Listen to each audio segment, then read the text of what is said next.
How about now? How about now? Can you hear me now? Peace and greetings, Kennard. Peace, peace, my good friend, the lone hero. Good to see you.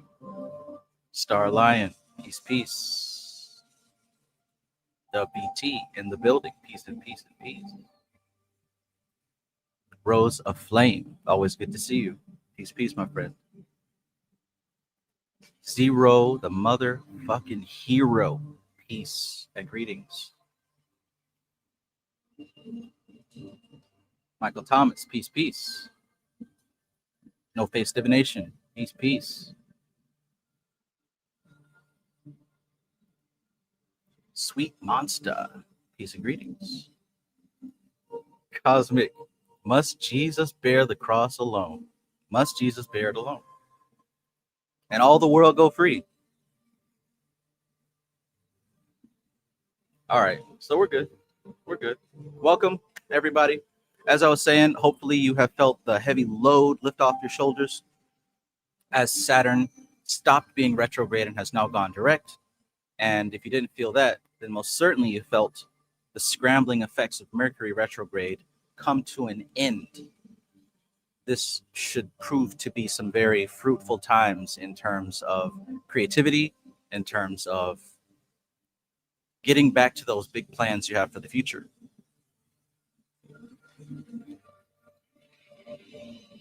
So yeah, we're picking up on chapter 15. And before we get to chapter 15, I want to go through some information with you because we're getting now into the part of the text where things can get really complex if you don't understand some of the key points. So let's get some of these key points, shall we? Let's talk about the three swarms, the three lords, and the three great rings. The lords and the rings, a structural key to the cosmic doctrine. At least the point in the story where we are. We are the youth of the nation. Monica Luan, peace, peace. Good to see you. All right, so let's get it. The swarms, the lords, and the three great rings, a structural key to the cosmic doctrine. The three great rings, the ring Cosmos, the ring Chaos, the ring Pass Not. The ring Cosmos represents order, pattern, integration. The ring Chaos represents resistance, friction, and shaping. The ring Pass Not represents boundary, limitation, differentiation. Now, of course, you've been on my videos before. When we think of the number 3, what comes to mind? Speaking of the occult, when we deal with the number 3, what comes to mind? Anybody tell me why we die? We die. I don't want to die. Speak for yourself, homeboy. What does number 3 represent when we talk about these occult terms?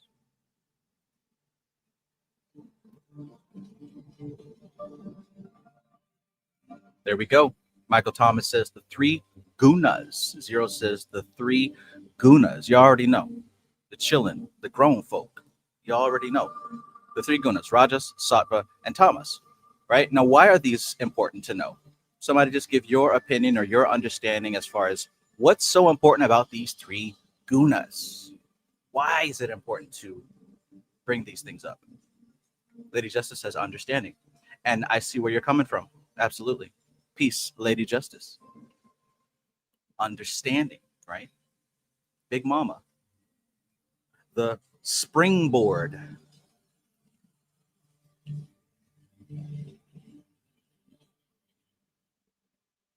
And I'll tell you something about understanding, about Big Mama, about the springboard of consciousness, right? When we think about Saturn, when we think about Bina, when we think about the Great Mother, when we think about the blackboard upon which all the chalk is written, the subconscious mind, and the unconscious mind, right? What I'm saying is the deeper foundations that anything can be built upon. How does that even work?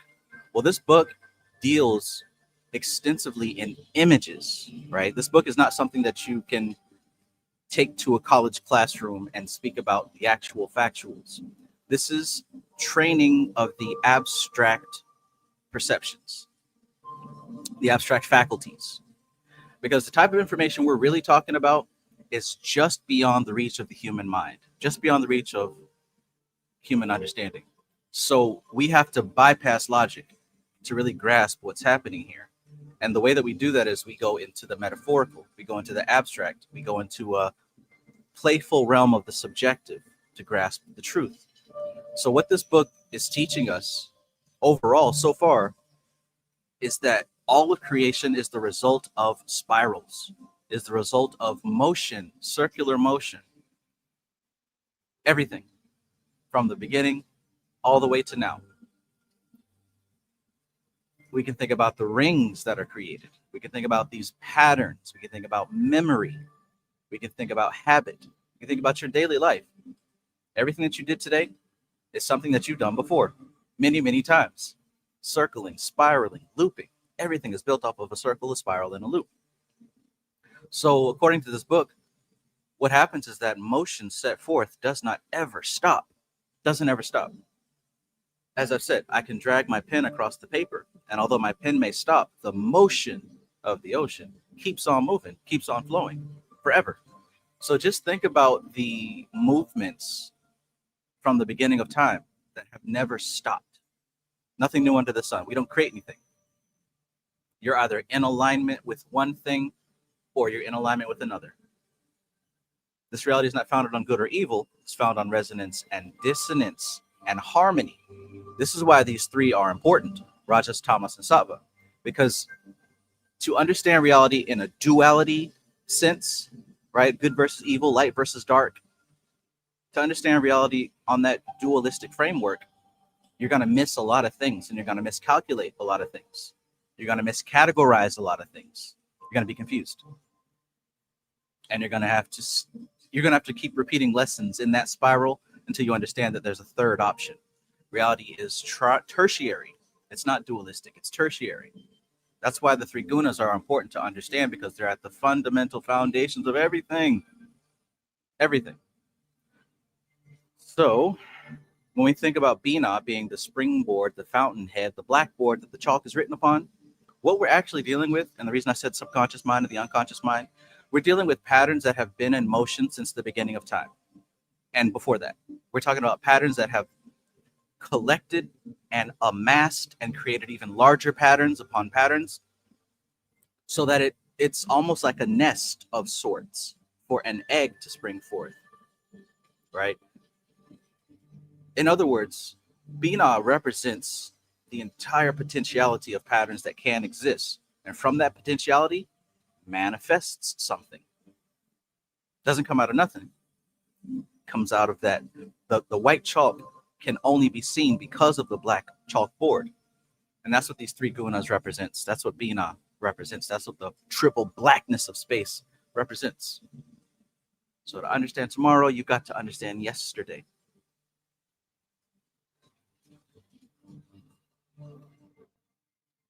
You understand what I mean?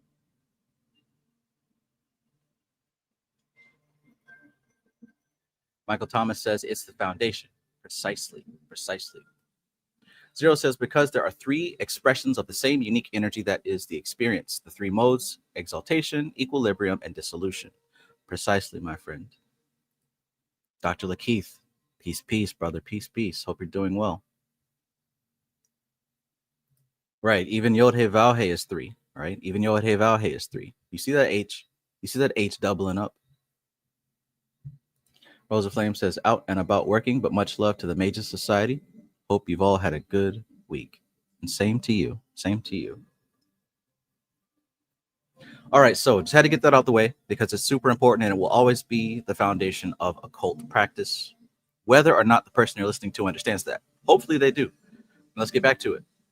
The three great rings, the ring cosmos, ring chaos, ring past, not. Essentially, what we've learned from this text is that the foundation of existence is cyclical, spiral, and that spiral is the result of three. Think about the old school video game Pong, right? You've got those two paddles on the left and the right side of the screen going up and down, and the ball bouncing back and forth. That is the motion. That's the motion. you've got a positive, a negative, and you've got the equilibrium. Let's continue. The three swarms. So now we've gotten into a point of this text where we're going to talk about these three swarms. You may remember this from the previous read, or you may not. Either way, let's dive into it right here, right now. First swarm, we're talking about the primordial builders. These are the lords of flame. The second swarm are the shapers of substance. These are the lords of form. And the third swarm are the creators of individuality, the lords of mind. Each swarm is a chronological wave of souls. This is one of my favorite parts of this text because it shows the process of evolution that's happening. So I mentioned at the beginning, and now is the result of all these spirals spinning around. So the spiral spinning around created the backdrop. It created the blackboard, the foundation for something new to be grown upon it. Now, once this background has been created, the cosmos, and by the way, when she says universe in this book, she's talking about the solar system, because you have to remember this book was written like 100 years ago. So I don't believe that they had the technology to look at multiple galaxies and stuff. So when she was talking about the universe, she was specifically talking about the solar system. But the information is all still accurate and relevant. So within that spiraling cosmos, the universe was created. Specifically, she's talking about our solar system. Within that solar system, it began to recreate its origin. So that traveling atom, that divine spark that has found its place in the motion of the cosmos, it began to dream inward within itself. It began to have a subjective reality. Now, that the important thing is that subjective reality was not affected by the objective reality. What does that mean, Trav? It means this. When I say subjective reality not being affected by the objective reality, think about yourself when you do this, because you do it almost every day. When you fall asleep, you enter into your personal subjective reality, don't you? When you close your eyes and fall asleep, you enter a subjective reality and things are happening on the inside. But the outside does not affect the inside. Not really. Sometimes it does, right? Say, for example, you might hear an alarm clock starting to go off. And I've had this experience many times where something in my dream will start to be that alarm clock. And I'm like hearing it. I'm like, wow, that sounds like the alarm clock in, my real world. I'm waking up. Then I wake up, right? Or you might hear some music playing while you're asleep and it might blend into your dream. Well, this is the same thing. This divine spark, this individualized consciousness that has formed its own inner reality that we call the solar system, it's actually dreaming within itself. Now, that dream is largely unaffected by the rest of the cosmos, but there are still some slight influences, as she's talked about in previous chapters, and that can be likened to the alarm clock that I mentioned, or hearing music while you're sleeping, and how it might seep through the cracks in your dream and blend into the dream. But this is what's happening here. So I said all that to say this. The process never stops. So after this divine spark is now dreaming within its own subjective reality, it begins to recreate within itself the conditions of its own birth. So it's dreaming what caused it to be within itself. So it begins to recreate the spinning motion of the ring cosmos, of the ring chaos, of the ring past not.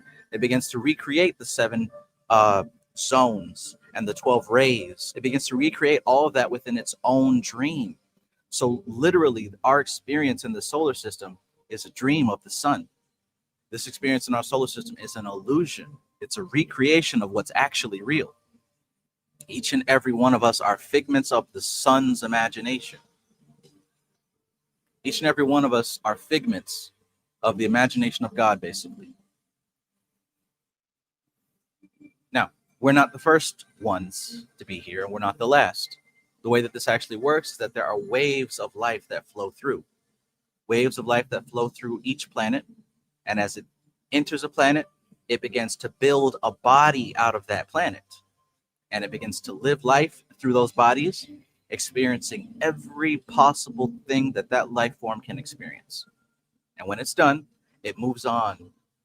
It may move on to another body, another form, and continue gathering experiences until all life forms of that planet have been exhausted, until all life forms have done everything that those life forms can do. That's an important concept. Bobby Hemmett mentioned this about humans. We cannot go anywhere until we finish doing every single thing that the human can potentially do. That is good and that is evil. We got to exhaust all potentialities.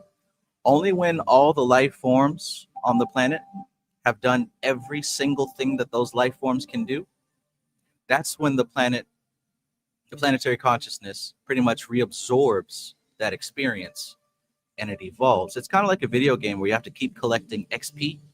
And once you collect XP, then you can graduate to the next level. At that point, all of that XP is gathered, collected by the consciousness of the planet, and then it evolves, and then the process repeats. That swarm of life moves on to the next sphere, the next planet, and then a new swarm of life enters, and it enters through those bodies that were created, and it lives out in the same footsteps as the previous class. And that is an example of how, even though I'll move my pen across paper and my pen stops, the motion continues. So how that relates to what I just said is, we can say that the first swarm came through and created human-style bodies. And that first swarm of consciousness that came through and created human-style bodies lived as humans and did all the human things that humans can do: eating food, fighting in wars, having sex, creating art. They did everything. And then once all potential was reached, that first swarm graduated and moved on. Now a new swarm of consciousness has come through, and it's living in those bodies, and it's doing those same things. And it's learning its own lessons, and it's possibly doing new things. The process continues.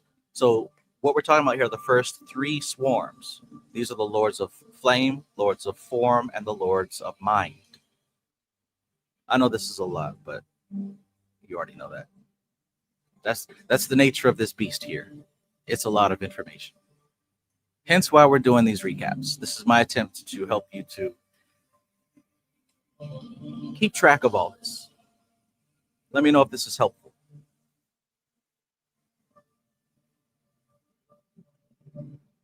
Because this is not your typical TikTok spirituality shit. No, sir. No, sir. We're in the big leagues here, folks. We're in the big leagues. We're not talking about monitoring spirits or putting a hex on somebody because they hurt your feelings. We're talking about that real deal chamomile.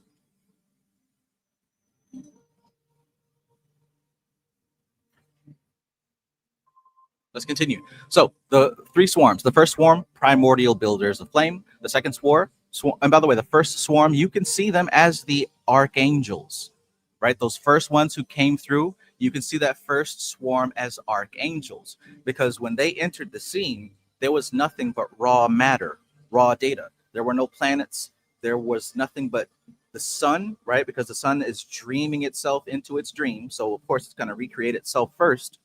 So the consciousness of this particular spark is dreaming inside of itself, and it created the sun as the center, the nucleus. Now around that sun, what you could say was the Oort cloud, or a bunch of unshaped matter just floating around. So those first life forms came through and began to take that raw data and shape it into stuff. They began to create planets. They began to create stars. It began to create grass and trees and dinosaurs and people. These first life forms were the creators. We can say that they're the angels. That's why we pray to them and invoke them and look to them for guidance and shaping our lives, because that's what they do. They shape raw matter into something according to consciousness. So we got the next group, the lords of form, the second swarm. Now they take that form and they continue the work of disciplining the forms and steering the evolution of matter, right? That's what the second class does. Now we as human beings, we don't really arrive until after the third swarm, because the third swarm comes through and begins to create individual consciousness, individual points of consciousness. So the three lords, the lords of flame, that's the first swarm. The lords of form, the second swarm, the lords of mind, the third swarm. And by the way, if this is useful to you and appropriate, number one, hit that like button to prove that you like it. Number two, check the description of this video. You can find the link to download these slides for yourself. Find the link to download these slides for yourself for further study. So you've got the Cosmic Doctrine written by Dion Fortune. You can find the commentary on the Cosmic Doctrine written by John Michael Greer. And then you have my slides here and this video, which is plenty of touch points to understand what's happening here, if you want to. If not, continue to enjoy the show. So each lord is a type. It's a perfected pattern of its swarm. Correlation overview. Each ring maps onto a swarm and a lord. This is not actually in the book. This is connecting some dots here. Like I said, all the threes, whenever you see three, you're going to see the roots of the same thing. Rajas, Tamas, and Sattva. So it's no coincidence that there are three rings, three swarms, right? Three lords. There's no coincidence.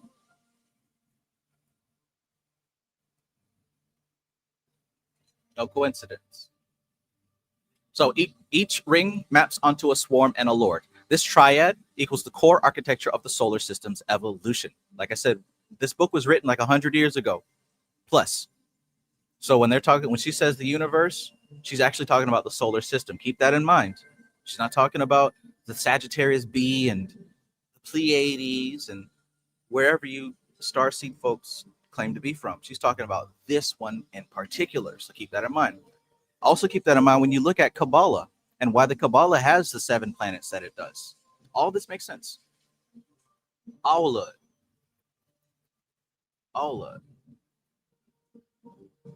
Hell yeah. Milo says, can't thank you enough for giving it away for free. My pleasure, my friend. My pleasure, right? I believe that this is extremely important information. I do. And for the very few of you out there who are actually occultists who are taking this seriously, I believe that this is crucial information that can step your game up. I'm not even kidding. I believe that this is crucial information that can step your game up if you have the capacity to understand it and the capacity to utilize it. So honestly, I want to do everything that I can to help and assist you understand this information. But like I said, it's only a tiny number of you out there who can actually use this info. Please use it. Please use it. Because who knows if it will be available tomorrow? Who knows if it will be available tomorrow? The way things are going, on a regular basis, I thank God I was born before the year 2000. Because y'all young folks born after the year 2000, they're gonna have a rough time. Younger and younger, rougher and rougher. But anyway, let's keep going, right? Let's keep going.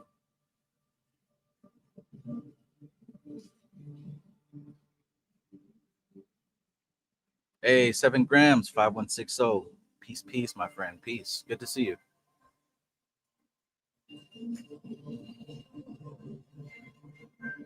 Good to see you. Don Tree, peace. Right on time.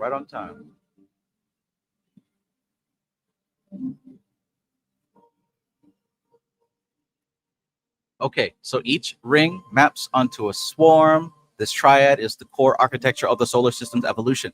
Understood together, they reveal how consciousness unfolds. So the ring cosmos, right? That's the first swarm. These correlate to the lords of flame. Like I said, this is not in the book. I'm just putting 2 and 2 together, right? So the cosmos, ring cosmos, establishes the first order and polarity, right? Guess what? The first swarm that comes through, they enter first and they shape raw motion. Remember, when they came through, there were no planets, there were no life forms. They literally took raw prakriti and whipped her into shape. This is what makes this lords of flame, the first lords, this is what makes them so powerful, because they had the damn near impossible task of forming something out of nothing. So I want you to understand that. What they did was they took raw data and created the simulation. Now, some of y'all scary folks out there might even call them the Archons. Oh, the Archons, they imprisoned us and they're feeding all of us. Right? Some of y'all might call them that. But it doesn't matter what you call them. Just understand that these folk came through first and they began to create out of the raw data. These are the Lords of Flame, creators of laws, force, energy, and rhythm. Next, we have the ring Chaos. That's the second ring that formed. We've also got the second swarm, the second class that came through. And these are called the Lords of Form, right? So the ring Chaos provides friction. It provides resistance. The second swarm, they were molded by constant friction between the planes. So what was happening with the Lords of Form is that the pressure of the different planes, right? Physical plane, etheric plane, astral plane. And by the way, evolution goes downward. It goes downward. It goes from the pure consciousness down to matter and then back up again. So when the lessons of one plane are mastered, it immediately begins to have an effect on the plane right beneath it. And that plane right beneath it begins to take shape as a reflection of the plane above it. As a metaphor or as an example, you could say that if you're an entity on the astral plane, or if you're someone who has created egregores and things like this, this astral entity begins to do stuff in the astral plane and interact with energy on the astral plane. That energy reaction and interreaction has an immediate effect on the physical plane. So people might see things happening in the physical plane and say, oh, what a coincidence. No, what's actually happening is that on the astral plane, there is motion, there's reaction, there's a relationship happening, and the result takes place on the physical. Another interesting thing that I gathered from this book is that each and every one of you are a master manifester. You're a master magician. Whether you understand that or not, it's the truth. Because one thing that all of us share, no matter what race, what species, we all have direct firsthand experience descending into matter. We have firsthand direct experience within our database, within our memory banks, of being consciousness, pure light, and descending into matter, right? We all have that in our deep history. We wouldn't be here if we did not.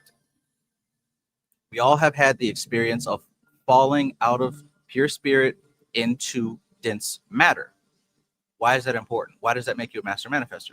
Because you literally know you've gone through the process of being high vibrational and converting into low vibrational. You've done that yourself. So that means that you know how to do that again, and you know how to do that with other things. That means that you can take something that's in your heart, in your mind, and you could bring it down into the physical.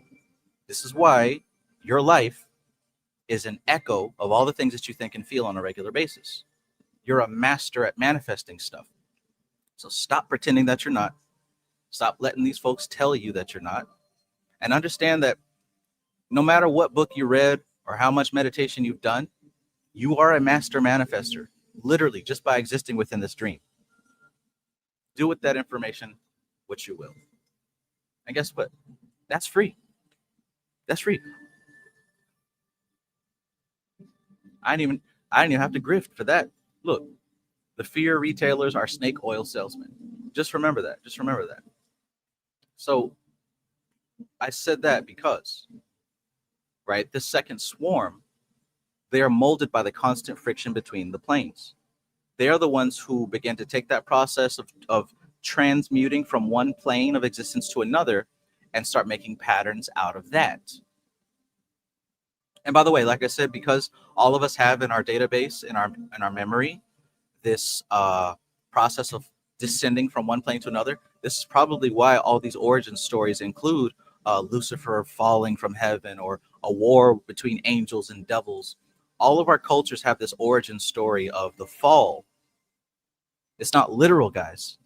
There was not literally a beautiful angel who fell out of heaven and is buried somewhere in the Mediterranean Sea. or whatever these crazy fuckers on TikTok are saying. It's not literal, it's metaphorical, it's symbolic. In our deep, deep history, we have all experienced the fall as a collective entity. The collective entity that we are has descended into matter. So we've gone through that. And since we don't remember the details, we have to make up a story. We have to make up a mythology to help us make sense of it all. But the important and useful thing for us today, right now, is that you know how to do that. So do it again on purpose. Do it on purpose. Manifest things to allow you to climb back up. Next. Lords of form. They build bodies, they build patterns, they build density, they allow this, they facilitate reincarnation. Because like I said, we're dealing with the transmutation between these different planes. That's what this is all about. That's what this second swarm is about. Next, the ring pass not. This is the third swarm. These are the lords of mind. Now check these folks out. They resonate with the ring pass not, the boundary separating the inner from the outer. By the way, the first swarm, the result of their existence is the archetypal structure of the universe. The first swarm, the angels, archangels, demiurges, whatever the hell y'all want to call them, the first class of life that came through existence, they created something out of nothing. So the result of their existence is the archetypes of the entire universe. The second class that came through, the second swarm, the result of their experience is substance and embodiment. Substance and embodiment, the different planes and the interaction between the different planes. And finally, this third swarm, the Lords of Mind, the result of their experience here is individual consciousness. They are the first beings with individuality. They initiated thought, insight, and self-awareness.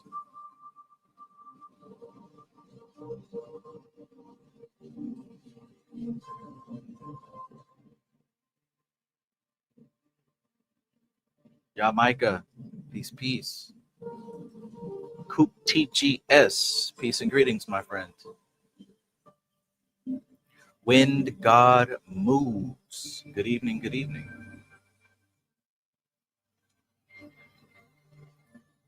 Zero says, this confirms the witch I am. Thank you. I really need to listen to that. Oh, yeah. Transmutation is your number one power on every plane: physical, etheric, astral, mental, spiritual. You've done it so many times. You didn't forget. You're still doing it.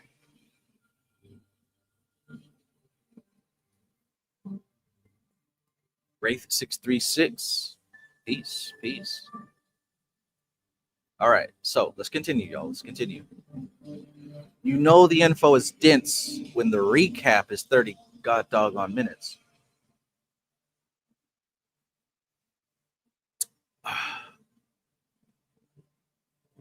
Okay, so the master table here.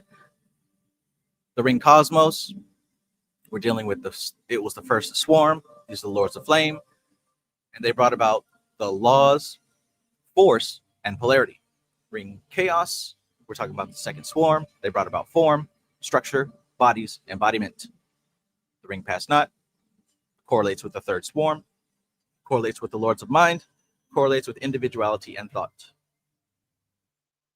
The deep pattern. The ring cosmos sets the path. The ring chaos shapes the path. The ring pass not personalizes the path.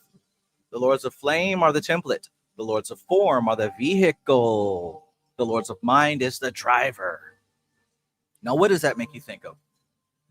Well, it makes me think of body, soul, and spirit. Body, soul, and spirit. That's what it makes me think of. Magical application. Every magical act follows this triad. Archetypal intent, which correlates with the ring cosmos and the Lord of Flame. That magical intent is shaped by friction, and that friction crystallizes as identity. That's the mechanics of manifestation. In closing, if we look at it from the Kabbalah perspective, we're talking about Chokmah, Binah, Da'ath. Chokmah, Binah, or Hakma Bina Tifereth, which is father, mother, child, which is Rajas, Tamas, and Sattva. You could also say Hakma Bina Kether. You could also, but since we're talking about within manifestation, I've used Da the Tifereth. When we talk about Samkhya, we can say the Gunas, Rajas, Tamas, and Sattva. And you guys already brought that up because you're brilliant and you've done your own study and you understand this information. And this is why we are in the same place, because I don't spend time with fools. If we're talking about Hermeticism, we can talk about force, form, and function. And if we talk about the 7 pillars of the Magus, which is my thing, we talk about the pillar of correspondence, the pillar of consistency, and the pillar of clarity. Cosmic puzzle piece. Cosmic puzzle piece says gas, neutral, and break, the driving force of existence. Absolutely. Absolutely.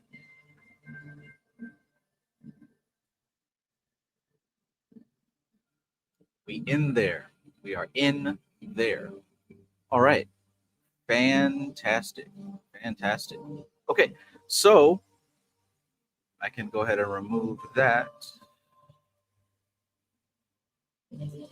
We are almost done.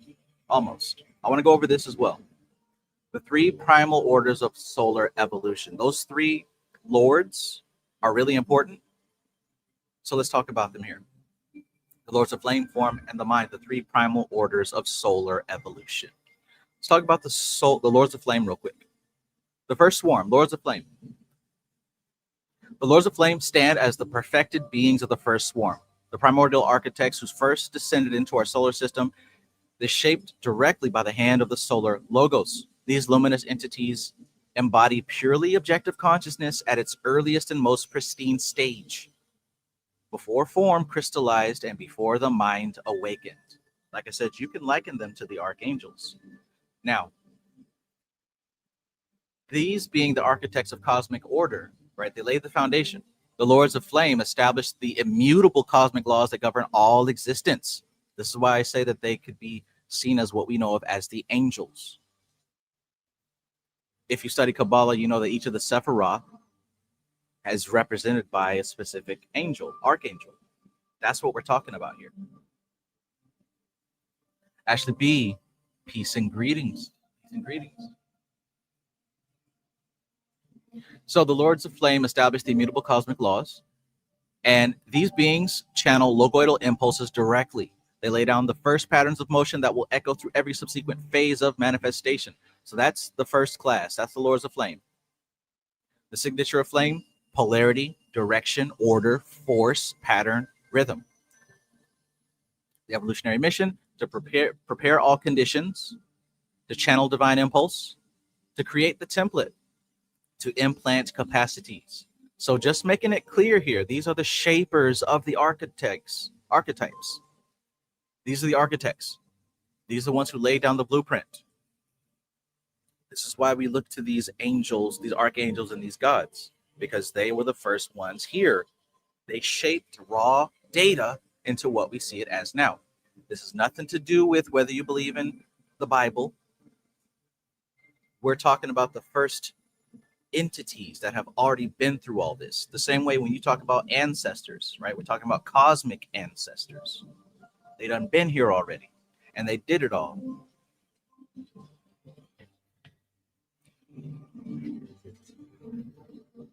Check. All right, so the lords of form. This is the second class. After the first class graduated, the second class came through. Now, the lords of form engage as advanced beings of the second swarm. They're shaped through the friction between the planes.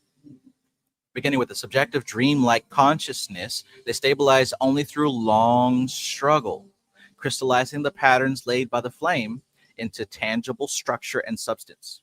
Where flame gave pattern, form gives body. Where flame moved freely, form creates boundary and shape. The builders of worlds.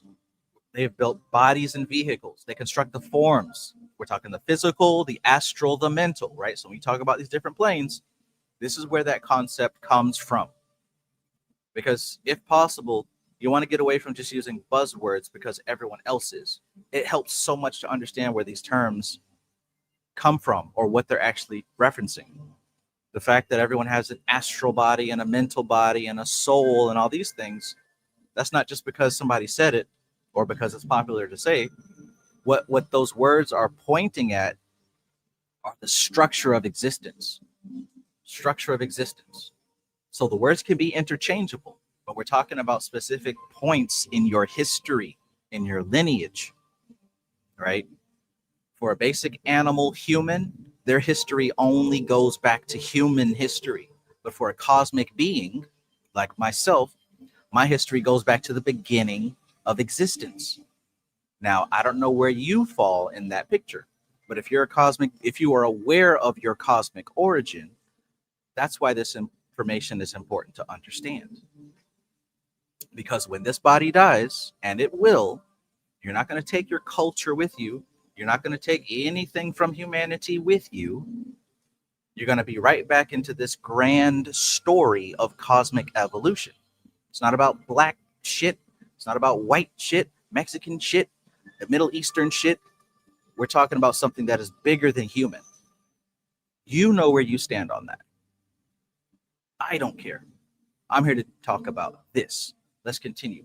The builders of worlds, bodies of vehicles, substance of the worlds, they shape the very matter from which planets, stars, and beings are fashioned. Structures of the planes, they establish the architecture of each plane of existence, creating stable environments for evolution. The blueprint of incarnation. They design the mechanisms through which spirit descends into matter and ascends again. So what we're talking about with the second class is they've set up the framework for the interrelation between the different bodies, between the different planes, between the astral plane, the physical plane, the mental plane. They've gone through the process of basically ascending and descending and connecting and weaving the connection between the different planes. So if the first class created the bodies and the shapes, this second class filled in the muscles and the tendons and all the connecting cords. The signature form of the second class, we're talking about density, pattern, karma templates, structure, embodiment, and instinctual frameworks. Because what are instincts? They are patterns carved into the astral, patterns carved into the ether, right? How do you explain a cat being born and automatically knowing how to do cat stuff? How do you explain a bird being hatched and automatically doing bird stuff?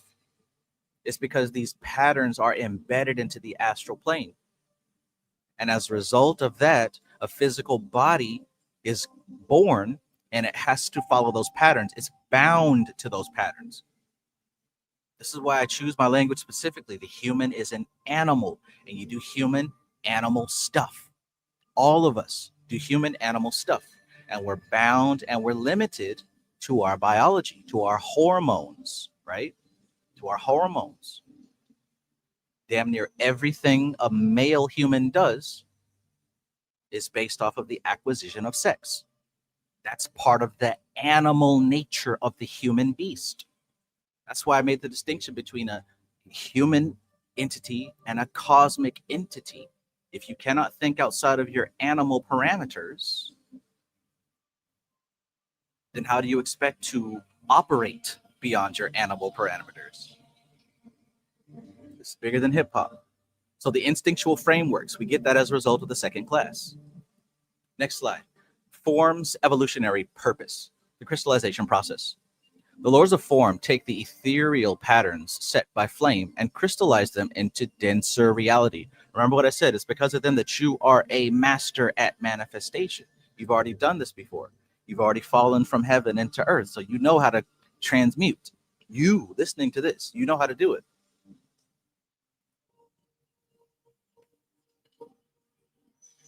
So as they pass through each plane of existence, they leave behind matter, deposits of structured substance that become the building blocks for incarnating souls.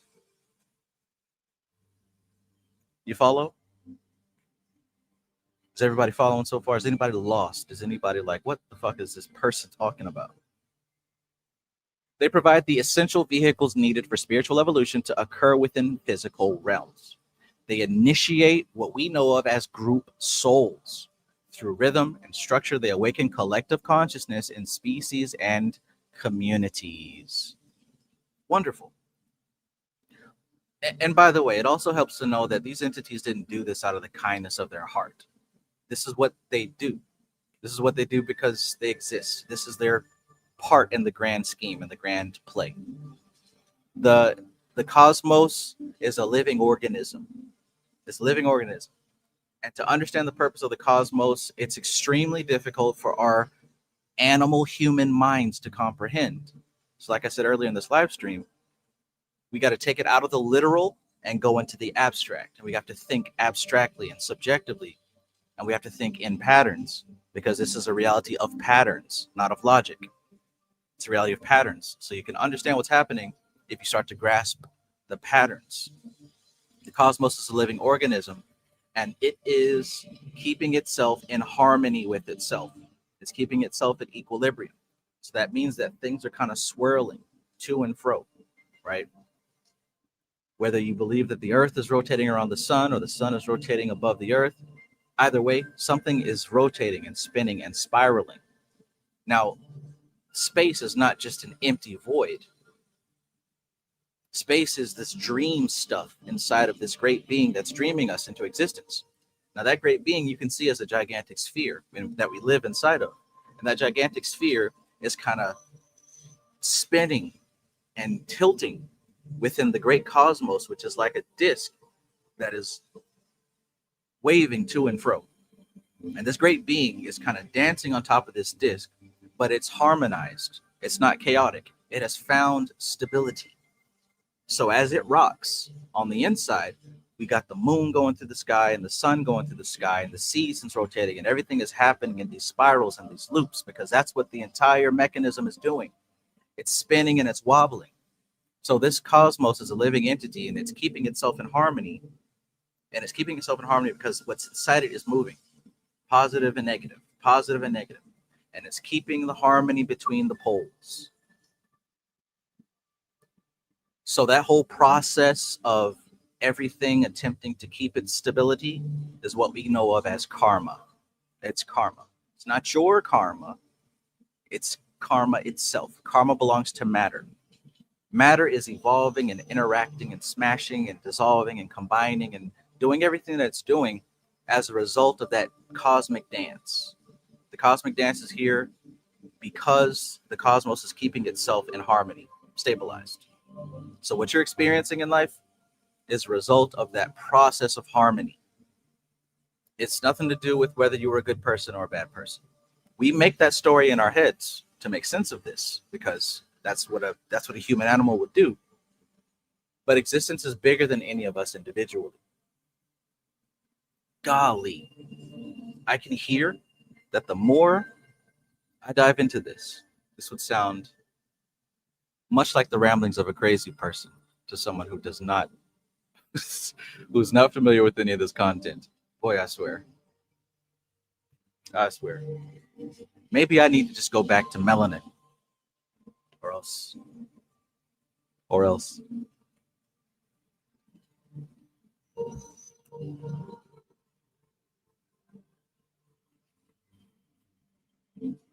Somebody here understands what I'm saying.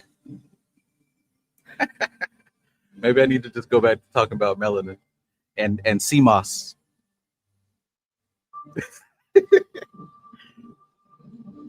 That's your melanin.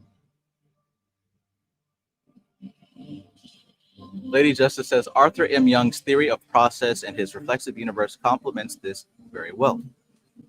Let me write that down. Give me a second.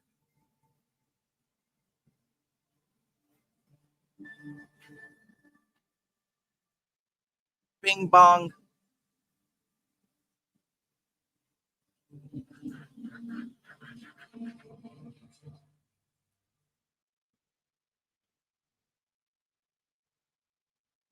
This motherfucker done lost his mind. All I heard was flat Earth and the sun revolving around the Earth. This nigga on some bullshit.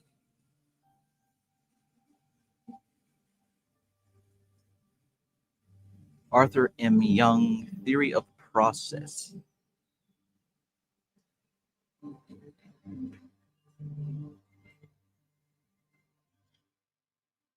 And Reflexive Universe. All right, I'll look into those. Thank you.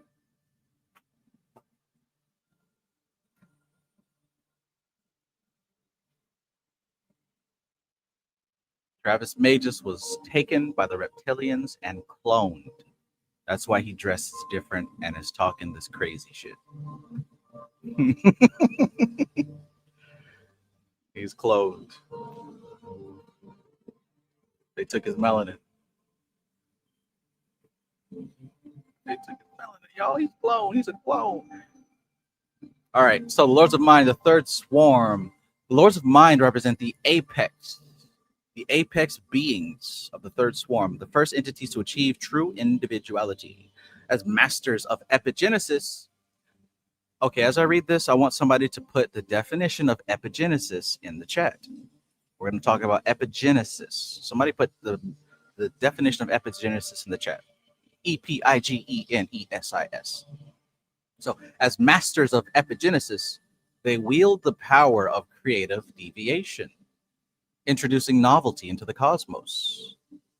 They alone are capable of fully objective, self-reflective consciousness that can observe itself observing. Check that out, right? Where flame brought law and form brought body, mind brings freedom, creativity, and the spark of self-aware divinity.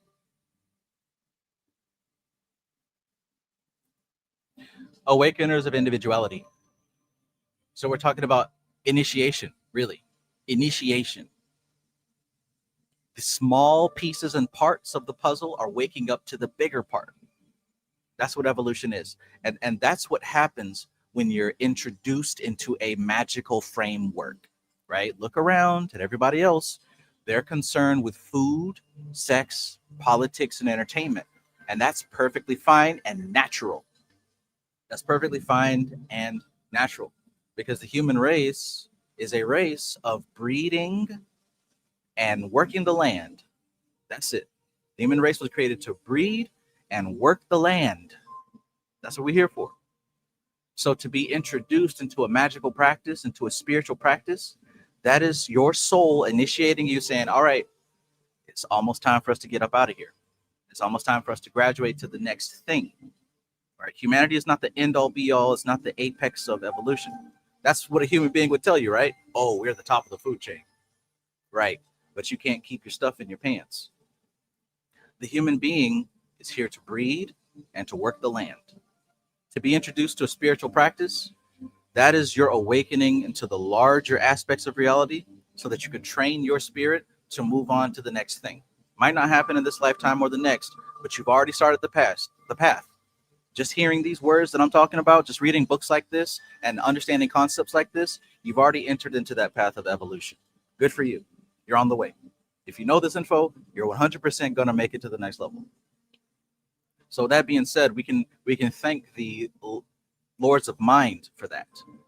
We can thank the Lords of Mind for that.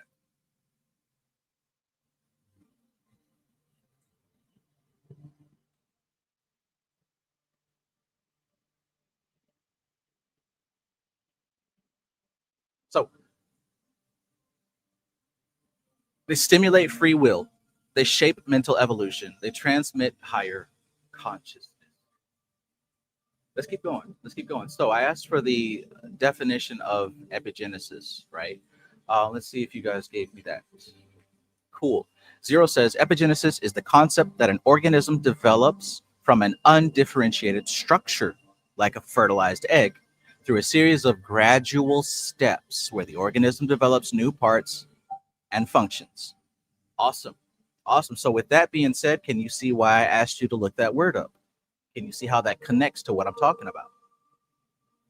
Cosmic Traveler says epigenesis, the theory now generally held that an embryo develops progressively from an undifferentiated egg cell. Right? So do y'all see what that word means? And can you see why I asked you to look it up? Can you see what it has to do with what we're talking about?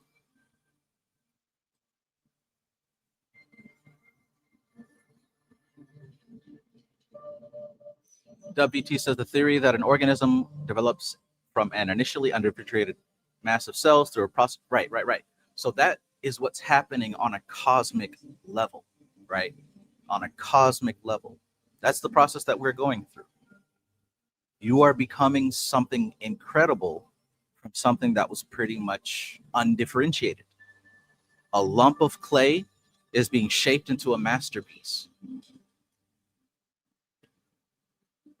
A masterpiece that is destined for things that are so great you can barely conceive of them right now. What you actually are is something that is being shaped and prepared for something so great, so awesome, and so amazing, you can scarcely even fathom what it is. Oh, but you're on the way to it.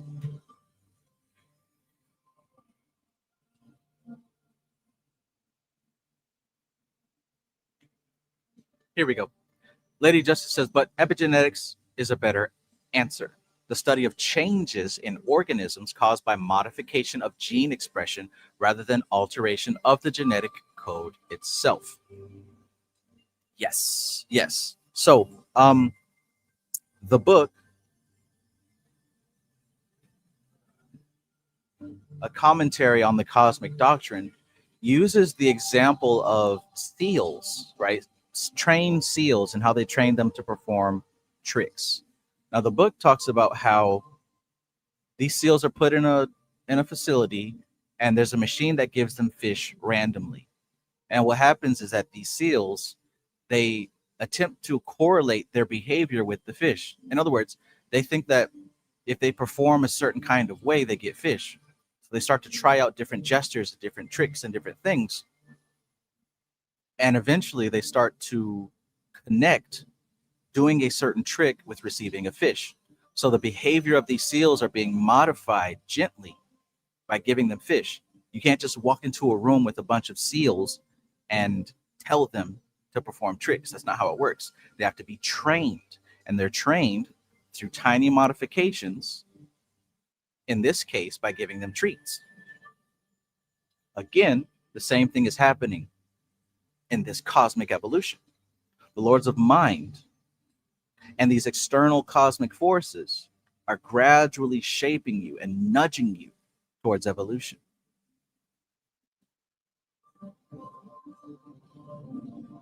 Let's keep going.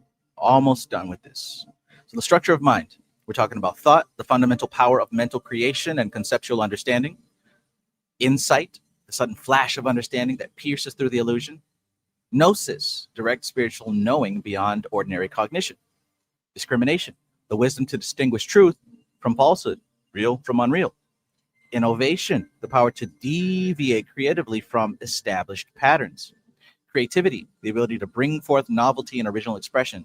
And self-awareness, the capacity to observe oneself as a distinct conscious entity. The mind's a sacred mission.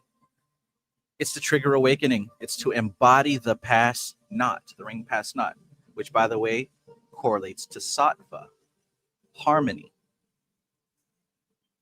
To tune to higher rhythms and to guide ascension. This is what the lords of mind are doing. Sage page 818. Peace and greetings. Okay, so we're wrapping up this preemptive, this precap here. The lords of flame, they initiate full swarms through force and through polarity. They awaken entire waves of consciousness simultaneously. So remember, they're creating form out of nothing. Law and force, archetypal patterns, order and direction. The second class and the lords of form, they initiate group souls through structure and embodiment. They guide the collective entities into manifestation. So they give us substance, structure, embodiment, density.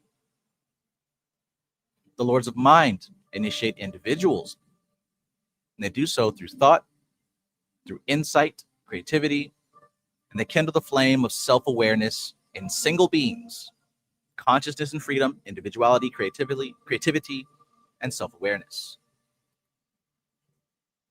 Why these lords matter? They are the architects of evolution, the invisible hands that shape the cosmos and continue to guide every soul's journey.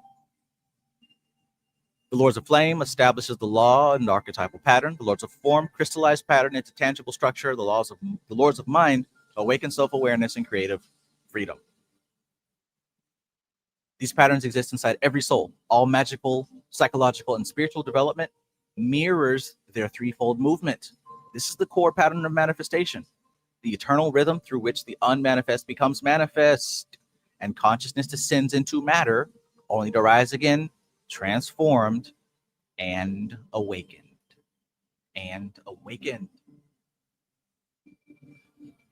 All right, so that is the pre-cap. Any questions?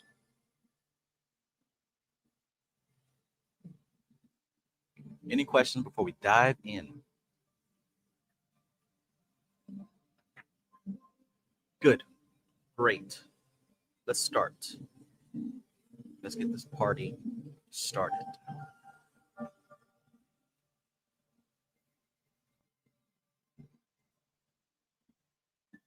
Get your coffee brewed up and ready to go. And let's get on with the show.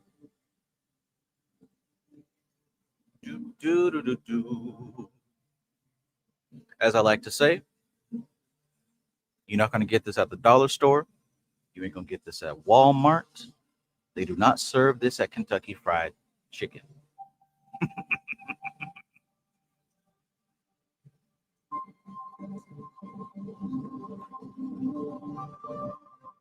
All right. I believe we left off at chapter 15. Is that right? Is that right? Chapter 15? I believe so. I believe I can fly.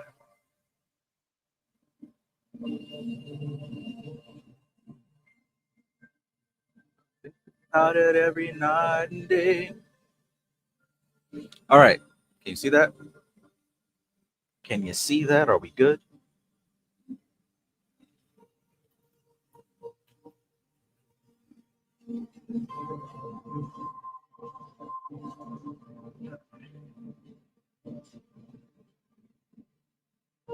Let's begin. Chapter 15, the evolution of the first planetary form.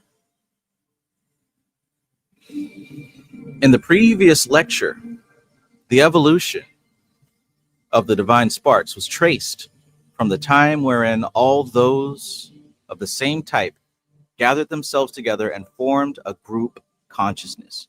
We then trace the phases of the developments of these groups from one plane to another on each plane, adding a shell of the atoms of that plane to the concentric layers of atoms revolving about the nucleus of the original traveling atom, until finally upon the seventh plane, we find 7 shells about the central nucleus of the divine spark. The relationships of the seed atom, the traveling atom, and the 7 shells are complex. We must receive further elucidation before we proceed.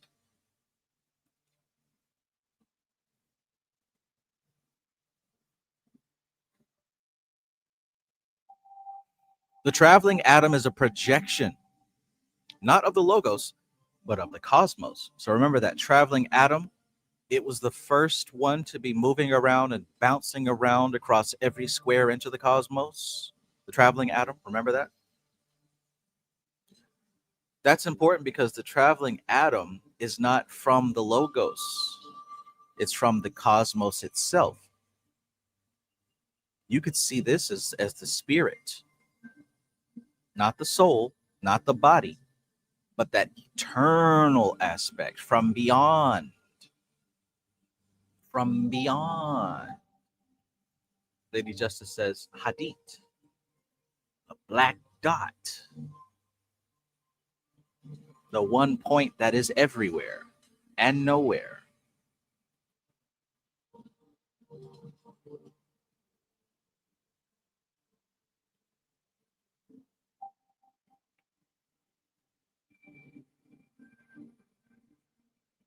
It is thus, at the same time, more primitive and more closely related to the ultimate source of existence than a projection of the Logos could be.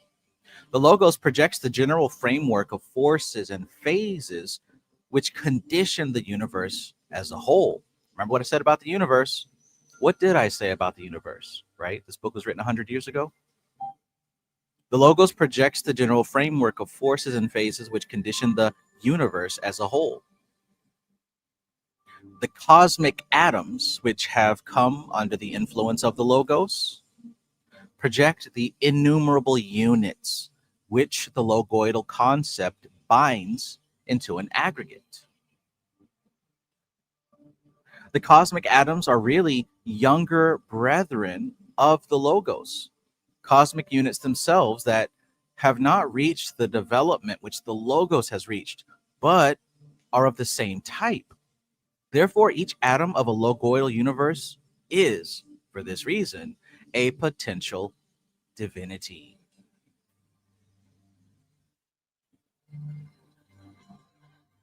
A potential divinity. Now, what does that mean? What does that mean? Is that merely just an ego boost to make you feel good, to say that you're special deep down inside? There's a part of you that's special. What does that mean? The cosmic atoms are really younger brethren of the Logos. We're talking about the traveling atom being a projection, not of the Logos, but of the cosmos. So how can it be a younger brother of the Logos if it's from the source? Well, the Logos has gone through more modifications. It has traveled across the universe, gathering patterns from everywhere, becoming more and more developed, more and more complex. It's gathered enough patterns to be able to dream a new reality into existence. The cosmic atoms are really younger brethren of the Logos, cosmic units themselves that have not reached the development which the Logos has reached. Right? So that's the development I'm talking about. It has aggregated all these different patterns from across the cosmic playing field.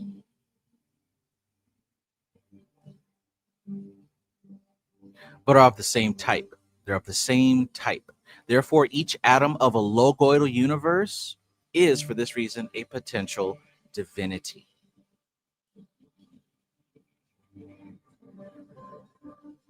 Oh, but these people don't have a soul, and those people don't have a soul. Poppycock.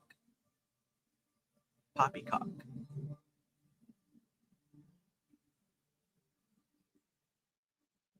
Nonsense.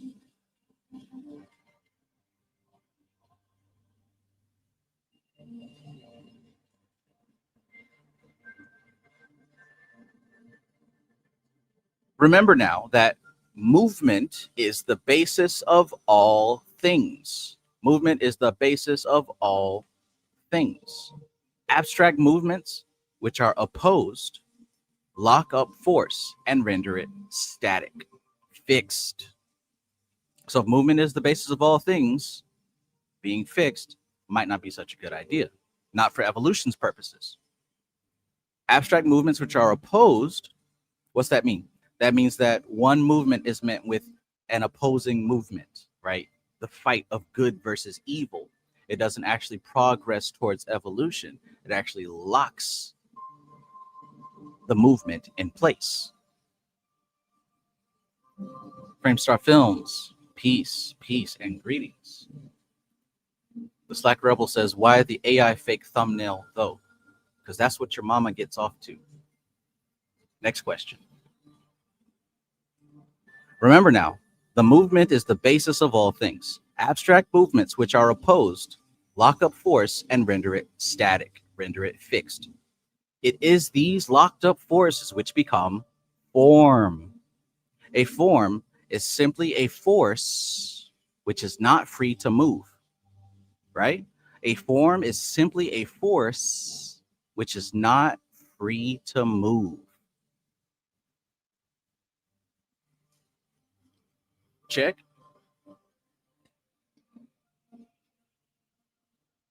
Any series of changes which are completely compensatory settle down into a cycle of action and reaction, right? Any series of changes which are completely compensatory, what's that mean? What's that mean? That means that the changes, they compensate each other. It's balanced, it's harmonized, it makes sense for the ecosystem. Any series of changes which are completely compensatory settle down into a cycle of action and reaction, right? Think about that infinity, that sideways 8. As soon as such a cycle is established, it cannot change its mode of motion. And therefore, a force is locked up, not in a motionless point, but in a spinning ring. The points are units, the rings are organisms. The points are units, the rings are organisms.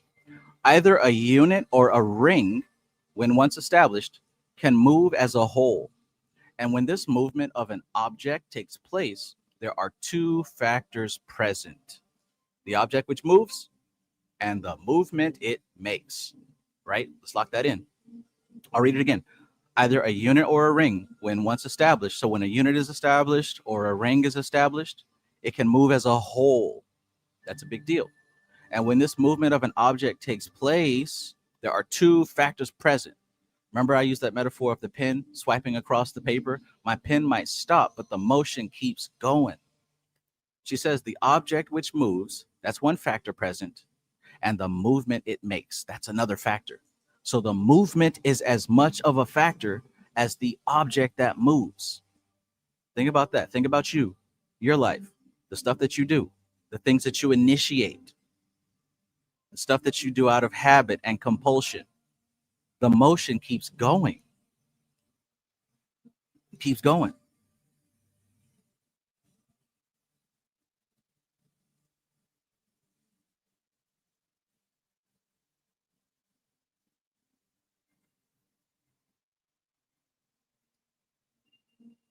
The movement, apart from the object, is of the same nature as the movement which gave rise to the object. The movement, apart from the object, right? We're talking about the movement, that second factor. It's of the same nature as the movement which gave rise to the object. What's that mean? That's crucial. That's big deal right there. That's big. What's that mean? So the object itself didn't just come out of nowhere. Remember I said at the beginning of this live stream that we could think of Mother Nature, Bina, the triple blackness of space, whatever origin point you want to say. Dion Fortune calls that the springboard from which manifestation has come out of. How is that so? Well, this triple blackness, this Bina concept, this concept of Prakriti, of the matrix, it's a collection of infinite patterns. It's a collection of stereotyped data. And all those infinite patterns exist in potentiality. And we can call that the subconscious, the unconscious. We can call that the astral plane, the mental plane, the spiritual plane. It's pure potentiality. That's a place. That's a state. So when I have my pen and I draw across this paper, even though my pen stops, the motion keeps going. That motion that kept going is of the same type of stuff as the patterns that created the pen in the first place. So if you can wrap your head around that concept, you can understand why the physical plane is a dream, it's an illusion, and it's secondary to the astral plane, to the mental plane, to these subjective planes. Because those subjective planes have given birth to the physical plane, to the objective plane.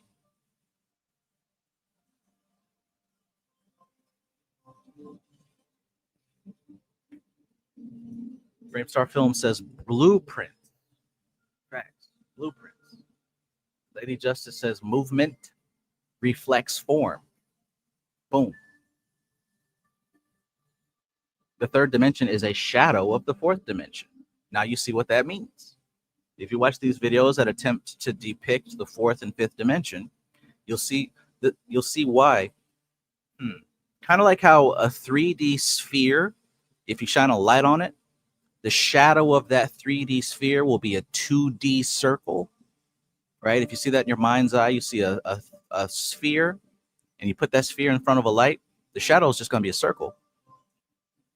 That shadow is two-dimensional. It's a two-dimensional shadow of a three-dimensional object. Well, guess what? All of us and everything here in this third dimension, we are a shadow of a fourth dimensional object. Trippy, right? We are a shadow of a fourth dimensional object.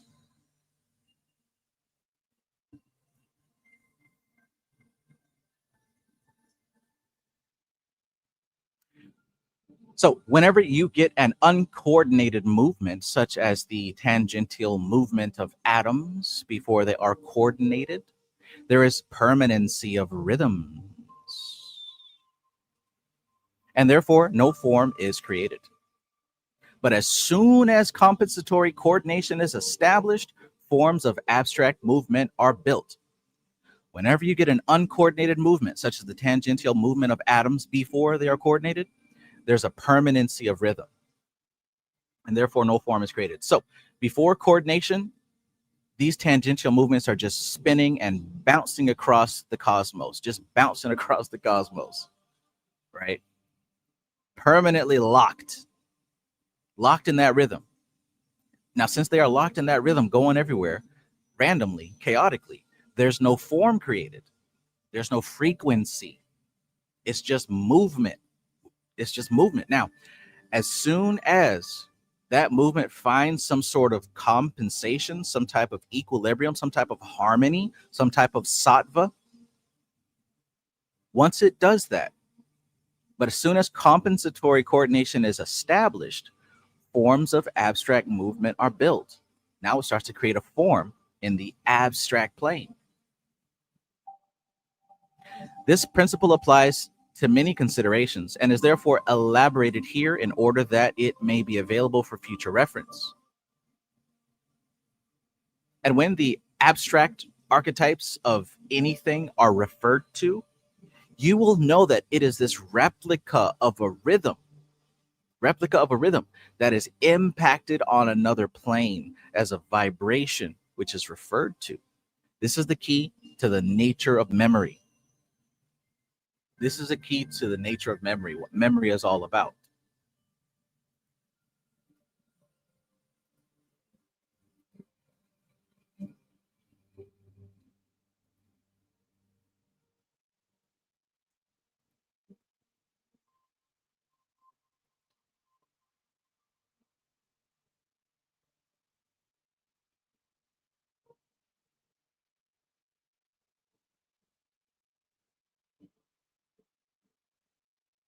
Let me read that again. This principle applies to many considerations and is therefore elaborated here in order that it may be available for future reference. And when the abstract archetypes of anything are referred to, when she's talking about the abstract archetypes, you will know that it is this replica of a rhythm that is impacted on another plane as a vibration, which is referred to. So when she's referring to abstract archetypes, she's talking about a replica of a rhythm that is impacted on another plane as a vibration, right? In the same way that the shadow of a three-dimensional sphere is a two-dimensional circle, the abstract archetype is the thing that we and everything else are a shadow of. So you're a shadow of an archetype. Your life and your lifestyle and all the things that are happening all around you are shadows of an archetype, which is a rhythm. It's a rhythm. It's a rhythm that is causing a vibration on a lower plane. Now, that's a clue as to why tarot works. Because if all of our life experience are shadows of archetypes, perhaps we can trace back, reverse engineer the shadow to the actual form. Cool beans, right? Cool beans. Framestar Film says that would point to us, our pattern, being a blueprint for something new too, a link and an ongoing chain. Absolutely. Absolutely. As I said earlier, we are masters of manifestation for the simple fact that each and every one of us have in our database, in our memory banks, the act of falling from a higher plane to a lower plane. Each and every one of us have gone through that process of transmuting our experience from a higher plane to a lower dense plane. So we know how to do that intimately, which is why that's all we do. It's what we continue to do, which is that ongoing chain.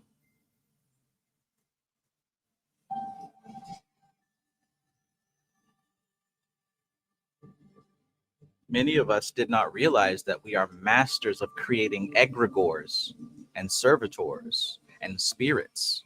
We didn't know that we were masters of doing that because we don't have the language for that process, or we call it something else, or we think that it's something more grandiose than it actually is.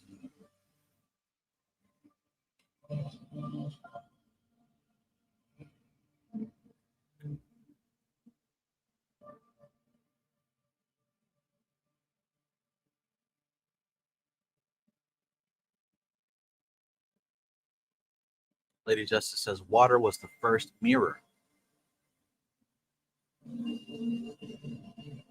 Reflection, reflection. Zero says we are our main manifestation. I love that multiverses and AI stuff is all finally coming out.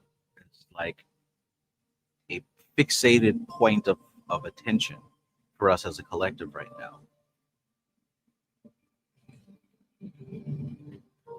There's a part of the process that she describes where one wave, one class goes through and does everything that it can do, and that collected information is uploaded to the greater entity. It's uploaded. I wonder how that would reflect in the physical plane. Like, how would it reflect in the physical plane for all of our collective experiences to be uploaded, to be aggregated quickly into one place for analysis, for synthesis? I wonder if we have anything in our physical plane that could reflect the process of our collective experience as a species, all aggregated and coalesced, coagulated, if you will, into one place. And I wonder if you know what it means, what it means. And I wonder if you know what it means.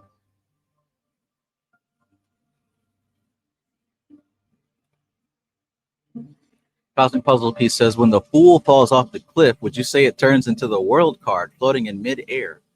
That's a brilliant observation, Cosmic Puzzle Piece. Now, he might have to go through about 21 steps to get to that point, but absolutely, absolutely. The fool falls off the cliff and becomes the world card after about 21 steps.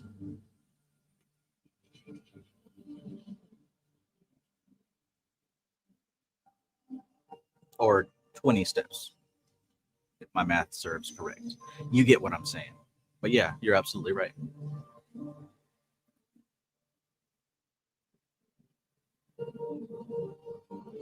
Wraith636 says, could it be too many distractions that takes us away from understanding this concept? You know what, man? As I go through life, my understanding is changing. I don't think that there are distractions that are keeping us from understanding this concept. I think that we are all understanding these concepts at our perfect rate, not too fast and not too slow. If we're going too fast for our level of capacity of understanding, we slow ourselves down. If we're going too slow, we speed ourselves up. In the same way that the cosmos is wibbly wobbly, keeping itself in harmony, dancing, we do that as well every single day. There ain't no distractions. There ain't no enemies. There ain't no throwing us off course. You're going at your exact perfect rate. whether it feels good or it feels bad. There's nothing that can, we're talking about something that is way bigger than the human experience, right? So like there's no way to stop you from getting to where you're going. This is the dream. And the within this dream, you are floating towards the destination. All of the dream is pushing you. All of the dream is supporting you. Everything inside of this simulation is supporting you to get to where you're going. There is no distraction. We are the slow. You know what I'm saying? You ever, been to gym and maybe you've been going so hard, you need to take a breather. So you get off the machine and you take a sip of water, you breathe a little bit, you check your phone. And then when you feel like you're back, you get back on the machine and you keep going. That's what we're doing. That's what we're doing, regardless of how it makes us feel.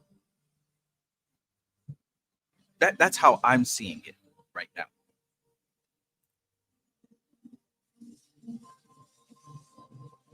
That's how I'm seeing it right now.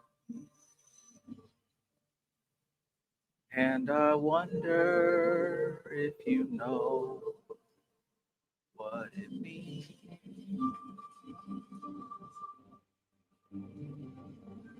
Doctrine says, no obstacles will apprehend you. Noway. I wonder where I've heard that from. I wonder where I've heard that from.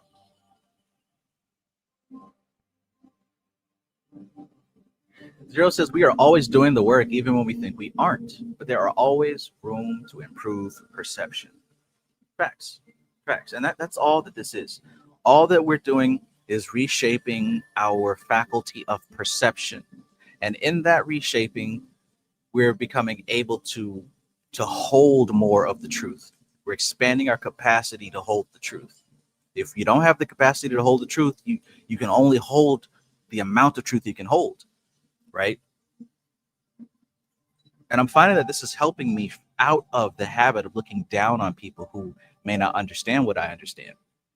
Everybody's where they're supposed to be. Everyone has the capacity that they're supposed to have. Everybody's not supposed to be at the same place.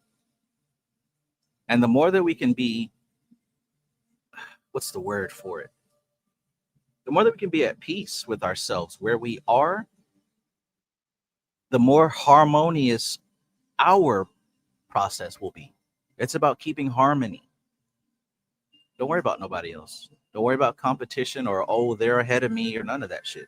If you catch yourself saying, I feel behind and other people are ahead of me, you're out of order. You're in the wrong. You do it wrong. You do it wrong. You are where you're supposed to be.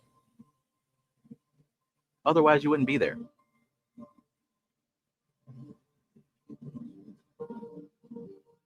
Big things are popping and little stuff is stopping.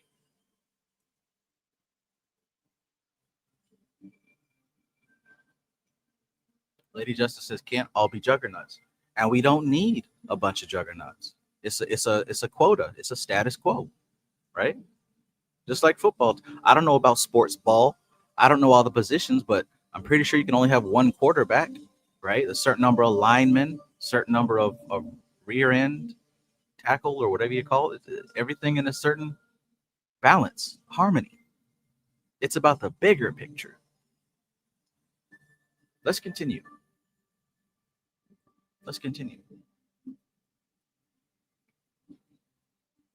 So we talked about the key to the nature of memory, right?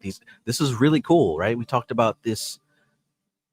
I'll just go back. Whenever you get an uncoordinated movement, such as the tangential movement of atoms before they are coordinated, there's a permanency of rhythms, and therefore no form is created. But as soon as compensatory coordination is established, forms of abstract movement are built. This principle applies to many considerations and is therefore elaborated here in order that it may be available for future reference. And when the abstract archetypes, check this out, when the abstract archetypes of anything are referred to, you will know that it is this replica of a rhythm that is impacted on another plane as a vibration, which is referred to. This is the key to the nature of memory. We are the shadows of archetypes. So when we talk about that archetype, the archetype exists and it causes a vibration on the lower planes, and that lower plane vibration becomes a manifestation. Our entire experience here as human animals, this is the shadow, this is the vibration of an archetype. If you can reverse engineer that, you can start to understand where you are and what's going on in your life. That's what's so cool about tarot. Now, before proceeding further with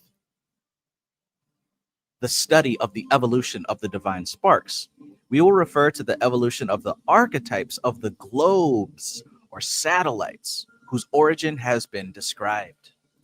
So you guys have heard about planetary intelligences, the intelligence of Mars and Mercury and the Olympic spirits and all that good stuff.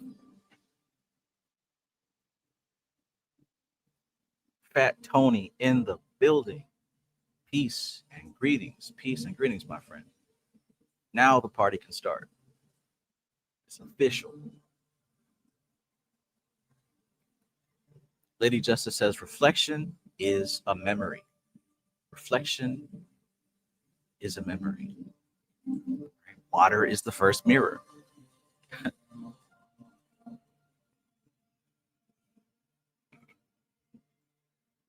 So the unifying of the divine sparks into a group consciousness gave rise, as aforesaid, to the organization of their attendant atoms into corresponding geometrical form.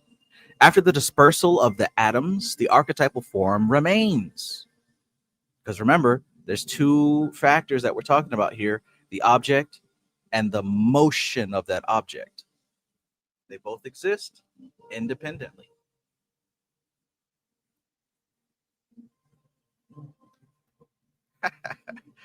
Let's go, Cowboys.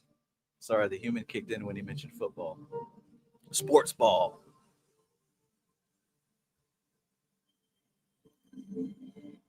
Apparently, it was a good game. All right.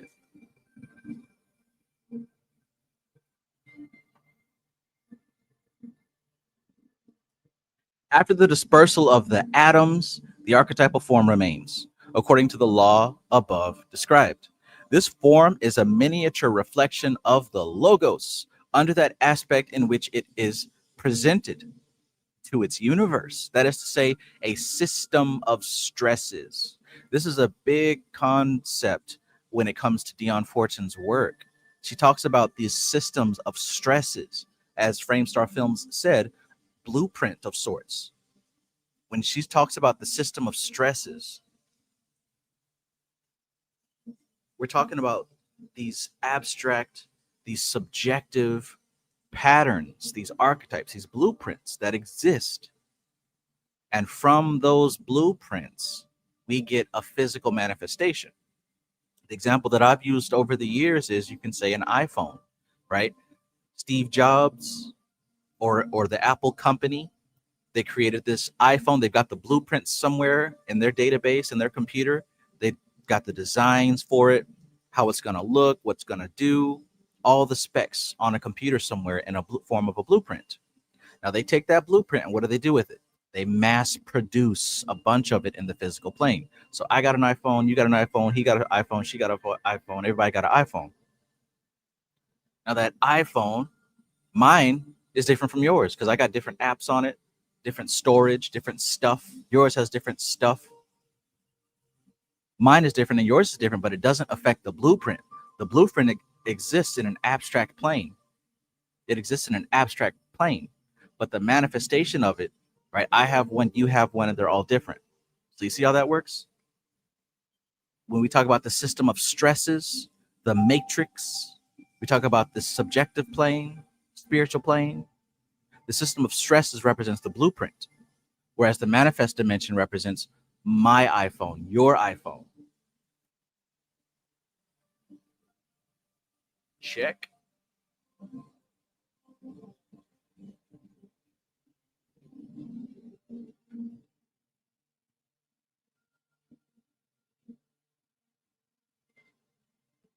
Check.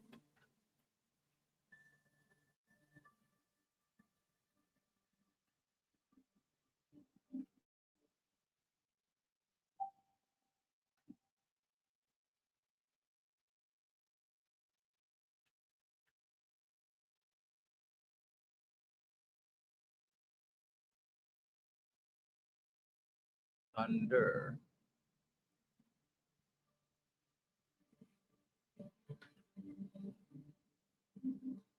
I want to see it in motion in 3D. Champagne confetti. I want to see it in motion in 3D. If you're ready, and if you let me. All right, let's continue. This, so we talked about the system of stresses. We talked about this blueprint, right? The Apple computer, or I should say the Apple iPhone blueprint on somebody's computer versus the actual manifested phones out and about. Brimstar Film says it's like she's interpreting the channeled images, geometric shapes that she goes some way to include in the book through her own logos, which is in turn is a distant echo of the source logos. Interesting.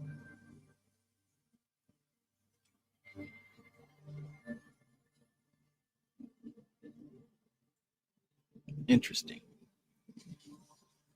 My gnosis, peace and greetings. Speak of the devil, right? Speak of the devil. Somebody just invoked you. You must have heard it across the subjective system of stresses there. That's how it goes in the land of no-nos.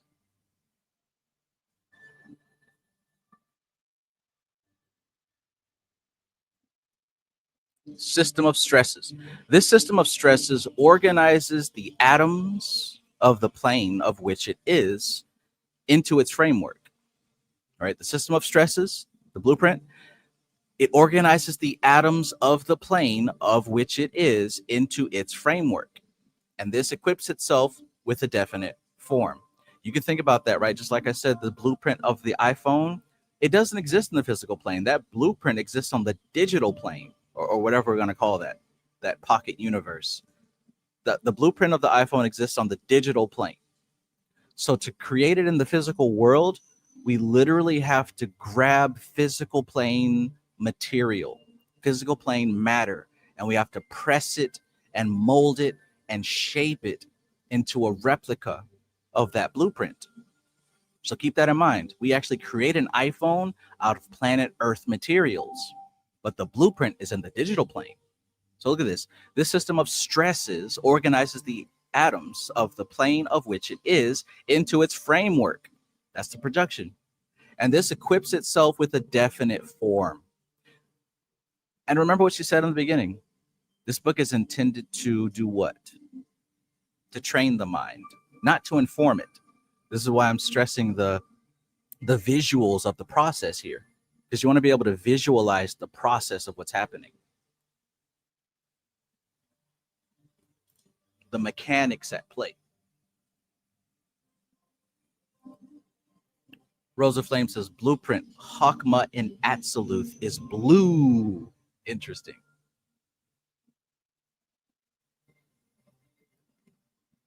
Champagne confetti. I want to see it in motion in 3D.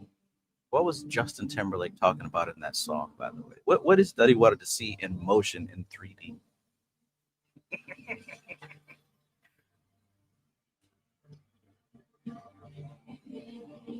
Speaking of seeing things in motion in 3D, we're talking about these system of stresses, right? Organizing the atoms into the physical plane, or I should say, into the plane of which it is, whatever plane, because this works across the planes. If it's a spiritual plane, it's going to take that pattern and organize something into the mental plane. If it's the mental plane, it's going to take that pattern and organize something into the astral plane. If it's astral, it's going to take that pattern and organize something into the etheric, and so on down to the physical.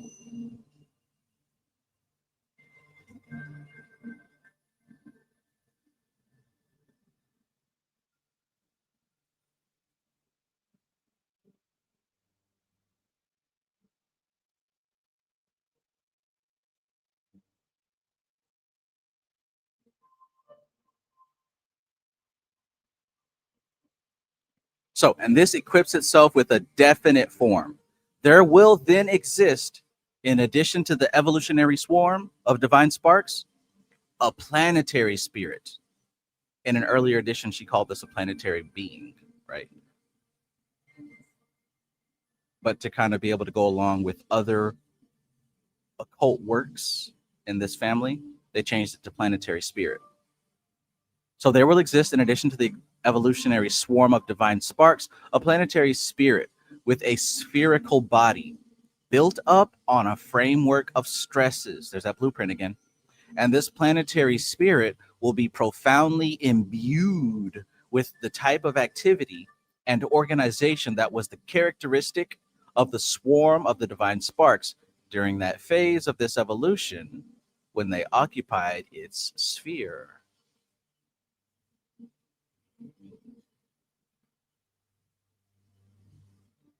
So it's built upon that framework of stresses, and this planetary spirit will be profoundly imbued with the type of activity and organization that was the characteristic of the swarm of the divine sparks during that phase of this evolution when they occupied its sphere. Zero says the Sephiroth. I get where you're going, but not quite. Not quite. When she's talking about these spheres, you can think of it not even as the planets yet. We're not even to something that we're familiar with yet. We're not even really on the planets yet, and we're not really onto the physical plane just yet. To be more precise, Zero, when she's talking about these spheres of these planes, you can kind of see like the plane as this endless dimension, but there's like a capital, there's like a central city where the greatest minds of that plane congregate. So when we talk about the spheres of a plane, it's not quite a planet, but it's like the center of operations of that plane. If that makes sense. Ooh, I left my drink in the freezer. I better go grab it.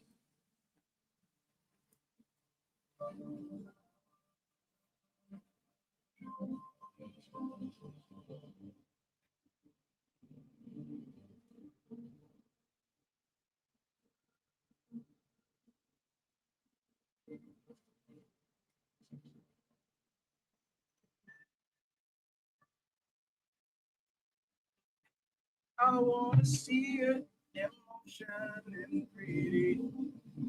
If you're ready and if you let me, I want to see it in motion in 3D. What is he talking about in that song? I just can't quite get to the point. All right. My drink did not freeze to a solid block of ice. It did not manifest as a third dimensional dense block of ice. I'm good.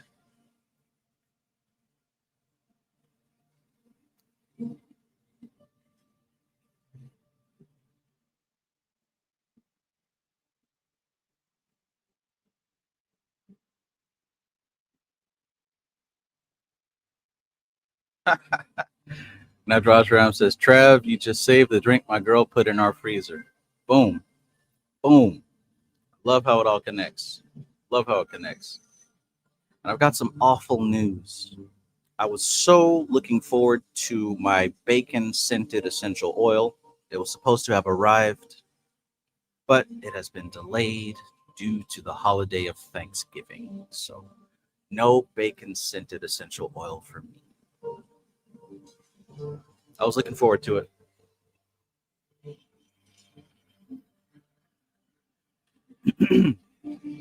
All right, so where are we at?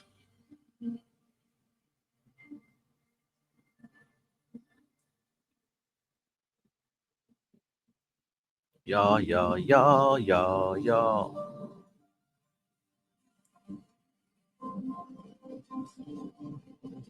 Here we are. When the next swarm comes to this phase, they find that their evolution has to take place in relation to the planetary spirit, which is the lord of that sphere. Now, remember what I said. At this point, we're not talking about an actual planet. We're talking about more of like a center of operations. The center of operations. So if you were to float your consciousness through the astral plane, you'll see some amazing stuff. But what might appear what would be like the center of operations, you might approach it and see a massive sphere of intelligence, almost like a 0 point. So when the next swarm comes to this phase, they find that their evolution has to take place in relation to the planetary spirit, which is the lord of that sphere, because it is the dominating influence thereon. They will therefore find ready-made the conditions which their predecessors had to evolve, and they will start there from upon their own evolution. So remember what I said about the swarms that come through. The first swarm came through and created something out of nothing. That's where we get this planetary sphere from in the first place. The first swarm comes through and creates forms out of the substance of that plane. And then when they're done with their class of evolution, they move on. The next swarm comes in and picks up where they left off. So if they created, the shape of trees and dinosaurs and fishes and stuff and left, the next swarm of life comes through and inhabits those forms and continues to live through those forms. So they will therefore find ready-made the conditions which their predecessors had to evolve, and they will start there from upon their own evolution. Each one being equipped with a shell of the matter of that plane will from the basis proceed to gather about it a shell of the matter of the next plane. Remember that concept that I mentioned of a sphere, and you shine a light on it, it'll create a 3D sphere will create a 2-dimensional shadow of a circle. And if you reverse engineer, that 3D sphere is actually a it's a shadow of a 4th-dimensional object. So likewise, look what she says here. For remember that although in the cosmos the planes are, let me go back. Each one being equipped with a shell of the matter of that plane will form the basis, proceed to gather about it a shell of matter of the next plane. So off rip, automatically, systematically. For remember that although in the cosmos the planes are extended in space, being based upon movement in a universe, the atoms of the planes are not extended in space, being the products of an image held in consciousness, but are differentiated in type. In type. I'll read that again. For remember that although in the cosmos the planes are extended in space, being based upon movement in a universe, and remember what she says, universe, she's talking about this particular solar system. In a universe, the atoms of the planes are not extended in space. Why? Because they're products of an image held in consciousness. They are differentiated in type. They're differentiated by type.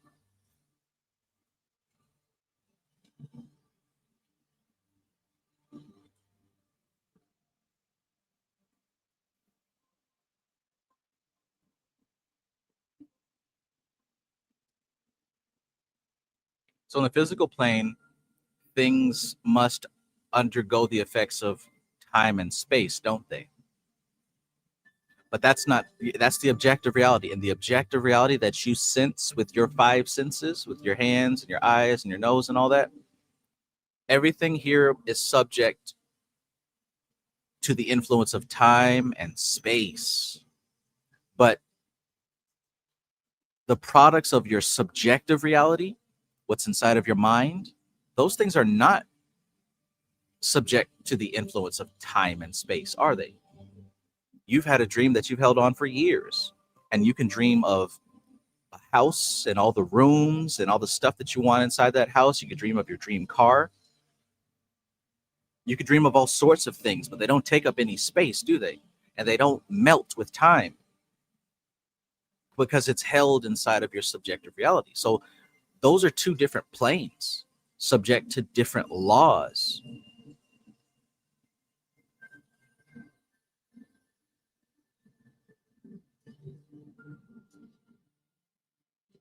It will thus be seen that the divine sparks do not have to change their place in space in order to gather atoms of another type about them. Because atoms of all types are everywhere, but they merely have to change their mode of motion. That's big. In order to produce a type of movement in which the atoms of another plane can take part. Let me read that again. Take a good look at this. Because I know you got the text and I know you read this book yourself. Look at this. It will thus be seen that the divine sparks do not have a change. They don't have to change their place in space in order to gather atoms of another type about them. So if they wanted to gather items of another type around them, like say, for example, the astral plane, say an astral entity, right? This is just an example. Let's say an astral entity wanted to interact with the physical plane. What must it do? It must gather physical plane material to create a vehicle that it can interact with the physical plane, right? Isn't that what happens when you're working with spirits? When you're working with your Goetia spirits or any type of spirits? What's happening when that demon is affecting the physical plane is that it is gathering about it physical substance that matches its resonance, its vibration. It gives it a vehicle to manifest through and interact with the physical world. Isn't that what happens? And when you are playing a video game, you've got to have an avatar created out of the video game substance, right? If I'm playing Fortnite, I have to have a representation of my consciousness in the form of Fortnite material. That's how I interact with that world. Look at this. So it will thus be seen that the divine sparks do not have to change their place in space in order to gather atoms from another type about them, because atoms of all types are everywhere. Good news for us, right? But they merely have, all they have to do, this is what they have to do. They have to change their mode of motion. They have to change their mode of motion in order to produce a type of movement in which the atoms of another plane can take part. Big. Big.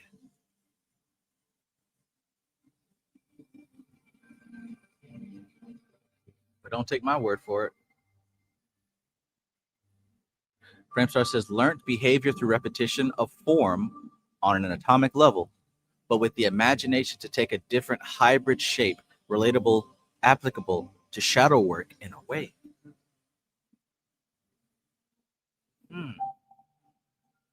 Absolutely, right? Because when we talk about shadow work, we're talking about how we've held tightly to our reactions to past experiences. And that act of holding tightly to these reactions of past experiences have formed a sort of body around that reaction. It's created a vehicle for it to affect us on the physical plane. The demons and devils that we're so scared of are our own construction. Our own construction.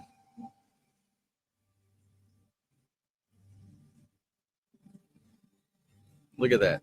WT says, wow, I was thinking that bacon oil would be great for shadow work.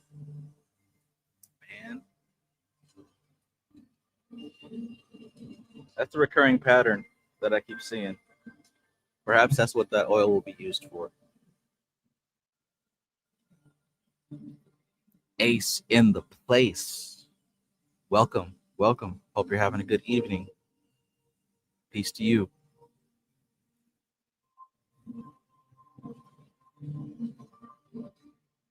The land of the free and the home of the brave. Great. Whenever the coordination of movements takes place, which changes a static unit into a spinning ring of cyclic rhythm, such a change takes place, and a cyclic rhythm always gathers about itself atoms of the plane below its own. Why? Because its movement approximates to theirs. It's something about these spirals and cyclic rhythm. Something about rhythm and spirals. This is the secret of magic, of powerful magic. Rhythm, spirals, circles, cyclical motion. Get it how you live.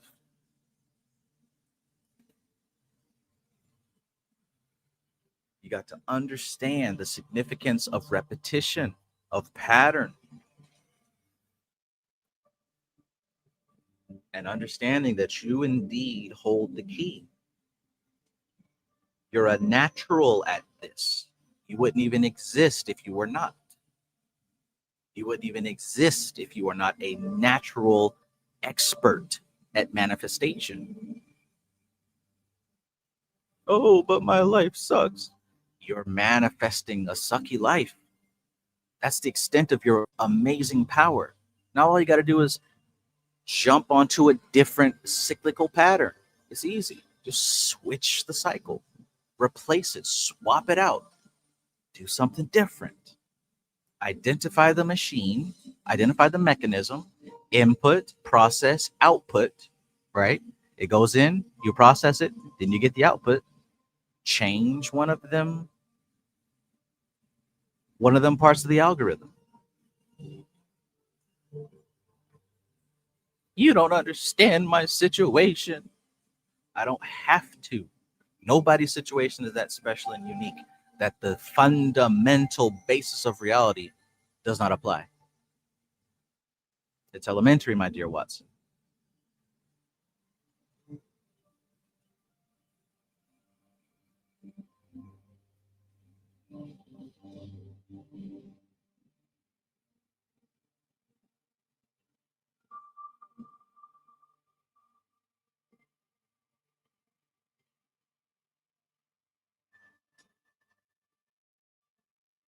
Cool. Cosmic Puzzle Piece says, I was watching a Matrix breakdown and it said Neo stopped reacting and started determining. Interesting.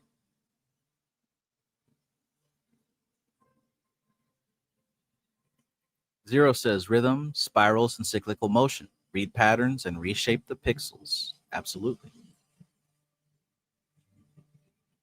Absolutely. Let's keep going.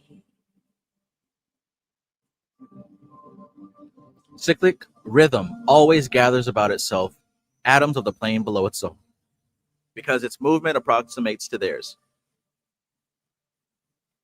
For instance,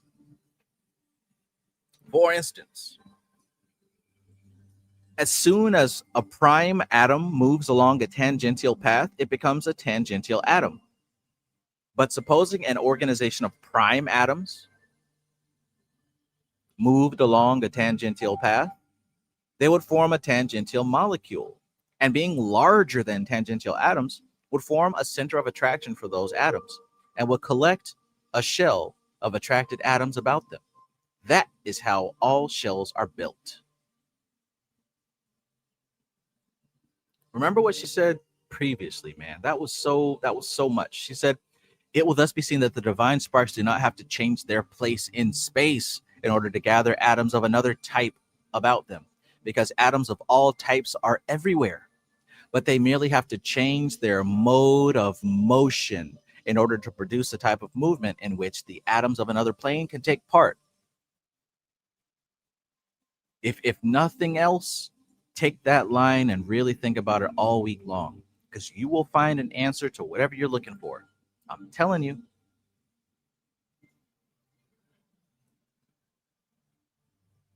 That's for somebody. Not for everybody, but that's for somebody. All you got to do is change the mode of motion to produce a type of movement in which the atoms of another plane can take a part of. That's the secret of magic, man. Okay, so for instance, I already read that. To return, however, to the evolution of a planetary spirit, it will possess, to begin with, merely an organized sphere of the atoms of the plane on which it originated. And when the new evolutionary swarm of divine sparks reach it, they would find themselves with seventh plane bodies on the seventh plane planet. But in the course of their evolution in that planet, they will build themselves sixth plane shells, and they will coordinate their consciousness of these shells into a group consciousness. And when they depart on their evolutionary journey, they will leave this group consciousness as an archetypal form in the consciousness of the planetary spirit. And this archetypal form will gather sixth plane atoms along its line of force. And the planetary spirit will now have two bodies because they are organized. It's a reason I keep using that example of a three-dimensional sphere casting a shadow of a two-dimensional circle. Who is who? And also, we see the word shells being used here. Where else in occult information have you seen the use of the word shells? Interesting, because we have a bad habit of human beings to be very, what's the word? Very polarizing and very absolute. We see something, oh, that's bad, that's good. Well, the truth is, everything is relative. Something can be bad on one angle and good on another angle. Right? Right. So with that being said, let me read this paragraph again. And I want you to keep in mind about shells, and also keep in mind that good and bad is relative. Useful and appropriate is also relative. That's why I don't say good versus evil. That is elementary spirituality. Elementary. What's elementary mean? Beginner. You just got started. You don't understand the deep fundamentals yet. Training wheels.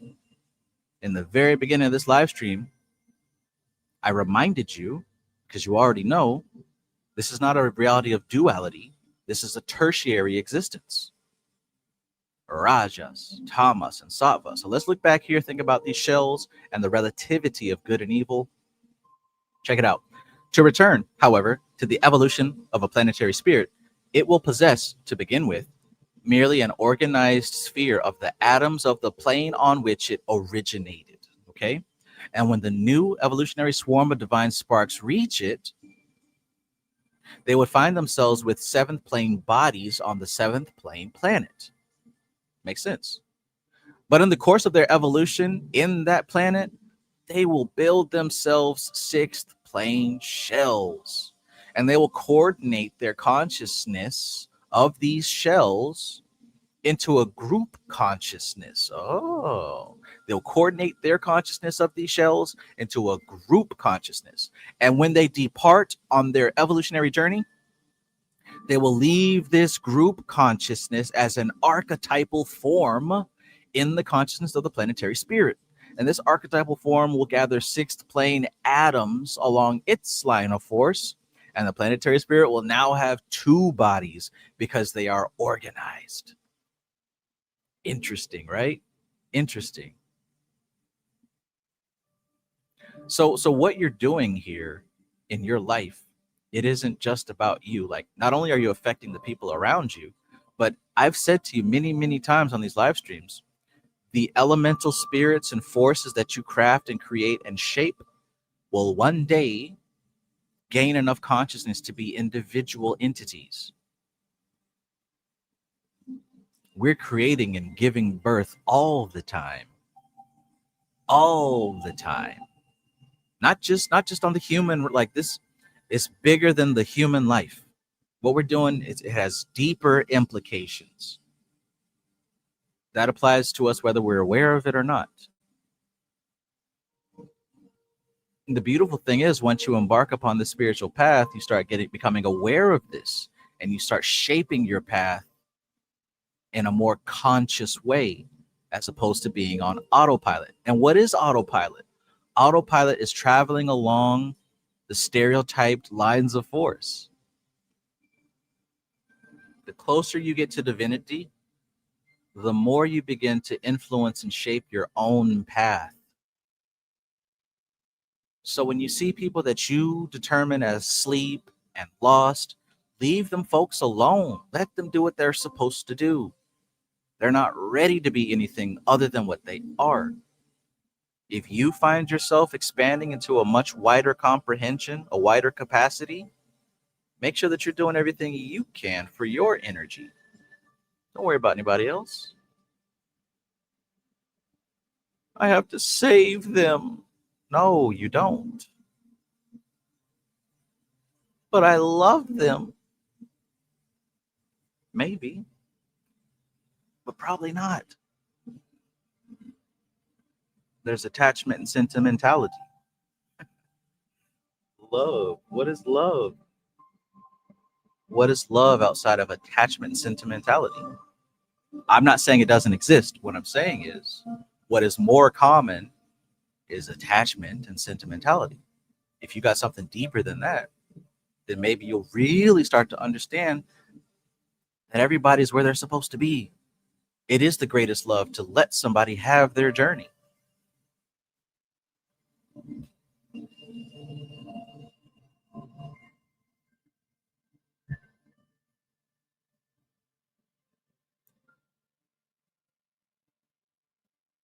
But who cares? Let's continue.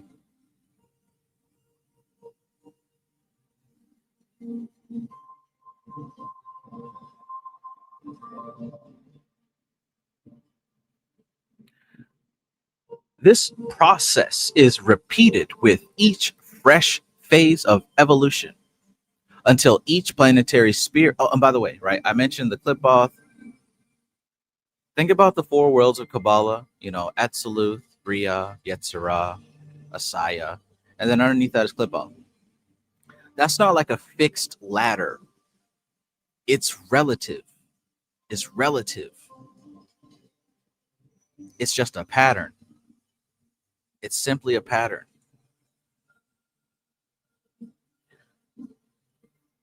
Because an entity or consciousness that finds itself in the klippa, to them, Asaya would be Yetzirah, right? It's relative. Jacob's ladder is infinite. We are climbing Jacob's ladder, soldiers of the cross. Amen. Amen. Please be seated.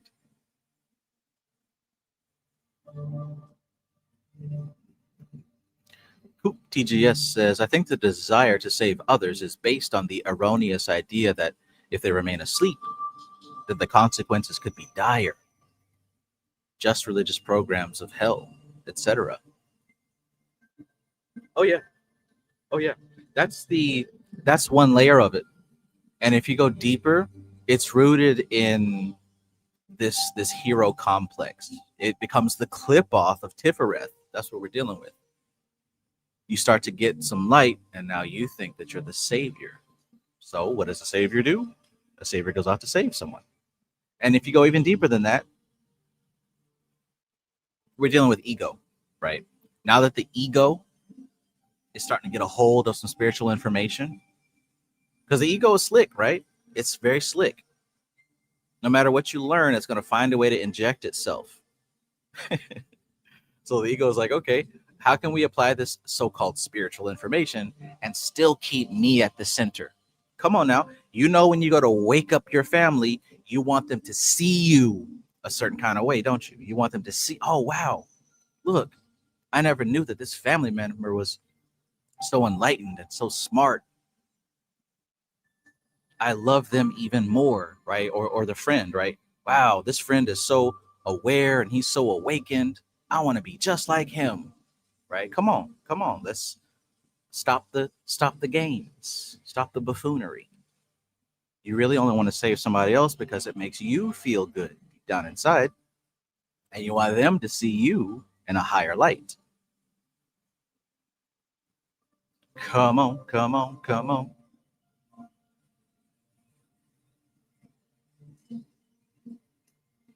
And it rarely ever works out like that. Sometimes it does, but rarely.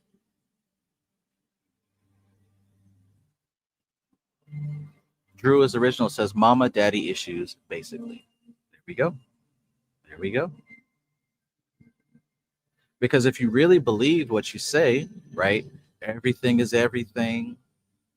It's all within. I am everything. All that other stuff that we like to repeat. If you really believe that, then you will see that there's no need to save anybody. There's no need to go out of your way to fix something, because to fix something means that you've determined it to be broken. Based on what? It's broken based on what? They're lost based on what? They're doomed and damned based on what? Hmm? Uh-oh. Don't get quiet now. Because, yes, I'm talking to you.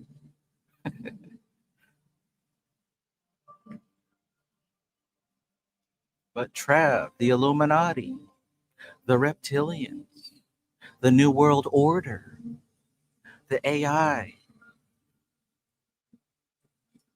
Why do you think that stuff is a possibility?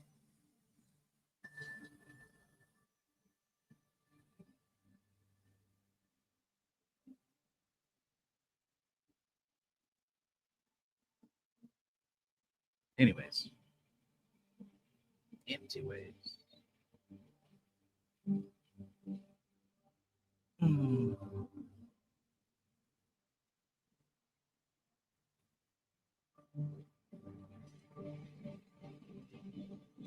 This process is repeated with each fresh phase of evolution. What process? Well, this one that we just talked about. This one that we just talked about, as far as this wave of life will come through and create bodies out of the material of a certain plane. And through their evolution, they'll create bodies of the lower plane, almost like a shadow. So by the time they leave, there's actually two bodies created for the class to inhabit. Now you don't just have an astral body, but you've also got a physical body. The astral was first and fully developed first. The physical came next. So that would kind of explain how, in the deep, deep past, you can talk about Mu or Atlantis or ancient Kemet, and how it seemed that these ancient people were far more in tune with their spiritual aspects. Well, it very well could be that the physical body was brand new, and most of the activity was happening on a higher subtle plane, the astral plane, right? Perhaps back then, the spirits who inhabited the human bodies at the time were very active on the subtle planes, and the physical body became the shadow of that activity, the same way that the 3D sphere creates a two-dimensional shadow. I said who is who, right? I said which is which, right? Perhaps it seemed that the ancient Kemetic people and the Atlantis people and the Lemurian people, the Vedic people, it seemed like they were so in tune with their spiritual nature. Well, that may be because most of the activity was happening on the spiritual plane, and their physical manifestation was merely a shadow of what they were doing.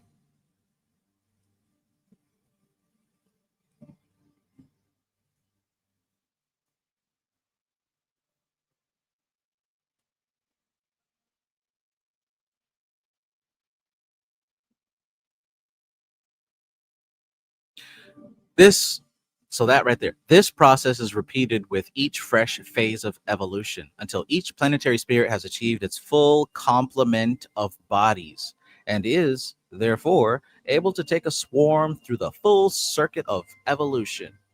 So, congratulations, right? Oh, we're imprisoned on the physical plane. We're trapped in the physical plane. No, if you've got a physical existence, congratulations. Your subtle bodies are well and thoroughly crafted. Get ready. And the process continues, right? Because now we're creating our artificial intelligence digital bodies, right? You're creating these bodies down the planes. There's a reason for this. There's a reason for this. That's why you got to be real cautious with the framework of reality that you've built for yourself. Can't just be listening to anybody and just accepting what these folks say without your own due diligence of research, because they will tell you anything to get some likes and some clicks and some cash money, mostly some attention. We're on a prison planet. We've got to defeat the archons and the Illuminati.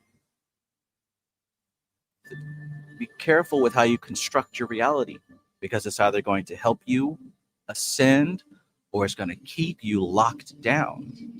Preferably, you want a reality that keeps you in harmony, in sattva, preferably.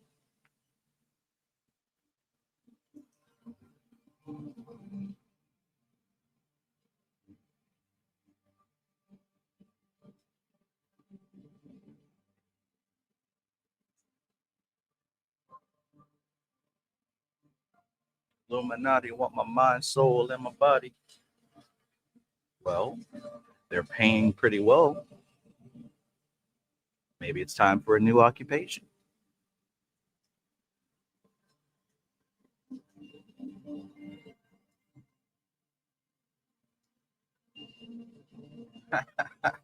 Starlion says, lately people have been dropping their drama and business on me. Might as well start charging them because that shit is a buzzkill. Absolutely, man. You got to put boundaries down. You got to put boundaries down. You don't have to be rude about it if you don't want to, but quickly change the subject. Oh, that sounds rough. Anyways, da da da da da da da. Quickly change that subject. Put them boundaries down.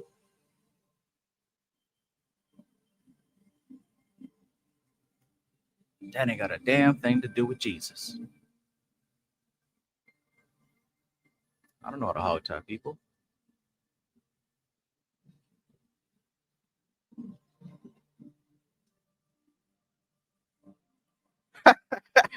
Yeah, that's it right there. I literally had to tell some cornball at the gym, I'm here to work out. I can't talk right now.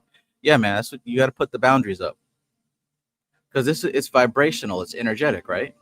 He says it's like people get upset when they see you to yourself and at peace. Maniacs, and not even maniacs. It's natural in the same way that if you've got water, right? If you got a bowl of cold water and you pour some hot water into it, what happens? It has to balance out. The high vibration comes into contact with the low vibration, and somebody gets overpowered. There's a balancing that happens. That low vibration is seeking to consume the high vibration. But if there's enough of it, the high vibration will transform the low vibration. If there's not enough, the high vibration will be brought down.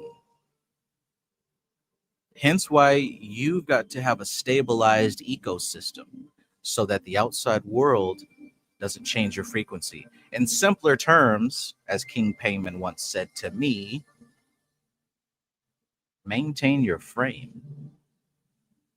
Maintain your motherfucking frame. I am number one. 3 is not a winner, and 2 is just a beginner. I am number one. What does it take to be number one? Those are the only lyrics I know from that song, by the way, other than the sucker for cornrows and manicured toes. Oh, that's legit all the lyrics I know.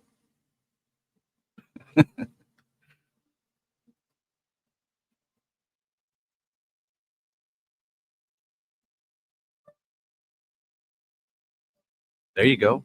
Ace says, oh my God, that balancing of positive and negative partly explains why chaotic people are attracted to introverts who are to themselves in public. Bam. That's it. So understand the rules, right? Zero says play the game, but don't forget that it's a game. The more you know the rules of the game, the better your experience is going to be. This is not a prison. You're not doomed and cursed and oh, they're gonna vaccinate us with microchips and all that other shit. Be mindful of the story that you're telling yourself. Be mindful of the story that you have created for the world, because that's what's going to allow you to interpret your experience.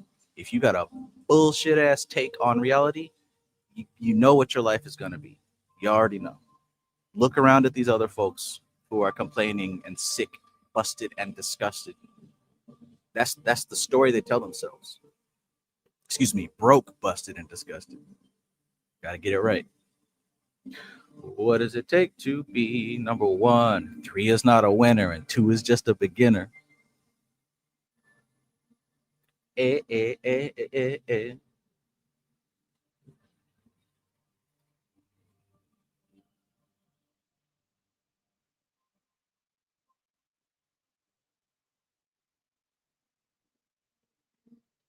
So let me ask you, man, what does it take to be number one? Do do do do do do do do.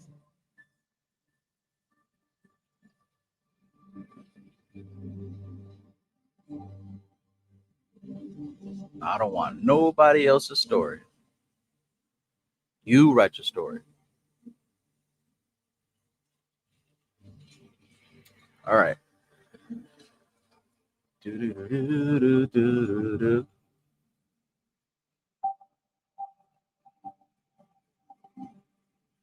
The process is repeated with each fresh phase of evolution until each planetary spirit has achieved its full complement of bodies and is, therefore, able to take a swarm through the full circuit of evolution.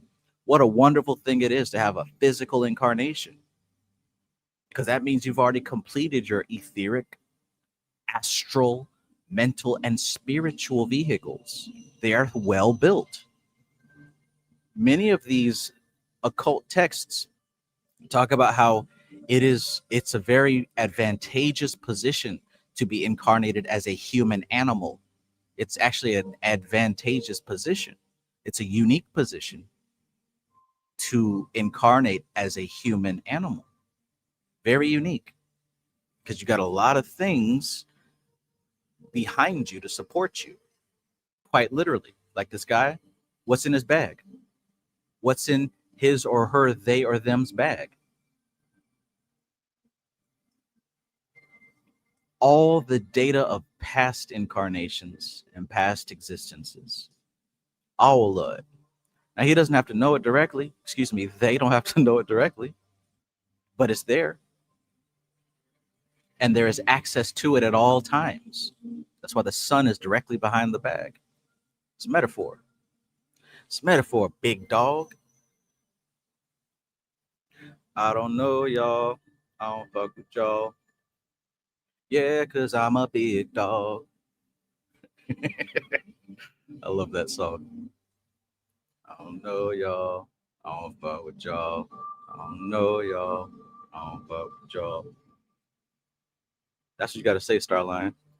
When they come up to you and dump all that trauma on you, I don't know, y'all. I don't fuck with y'all. Yeah, because I'm a big dog. Okie doke. So, but as each planetary spirit is profoundly imbued with a type of activity which the swarm was engaged upon when its form was a building, each planetary spirit represents a different phase in evolution. Remember that when we talk about the planetary intelligences of Mercury, Jupiter, etc. They are therefore all different in character, and the evolutions conducted exclusively upon them have each a corresponding dominant note. For instance, on a seventh plane planet, the characteristic of the seventh plane will dominate all forms developed thereon.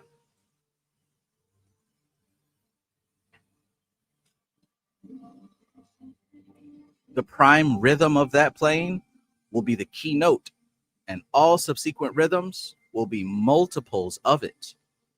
And a planet upon the first plane, the prime rhythm will be likewise the rhythm of that plane.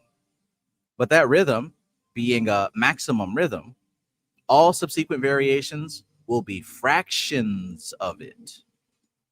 And on the intervening planes, the prime rhythms will be as a decimal point. You will note that a swarm in evolution on a planet starts with the same number of bodies as that planet has and builds an additional one in the course of its evolution, thereby endowing the planet with another body until the maximum of 7 is reached. And then devolution sets in, wherein planets and sparks divest themselves of bodies. That subject will be dealt with later. Interesting. Can anybody guess why 7 bodies is the limit, according to what's been covered in this book so far? Give me a guess, even if it's wrong.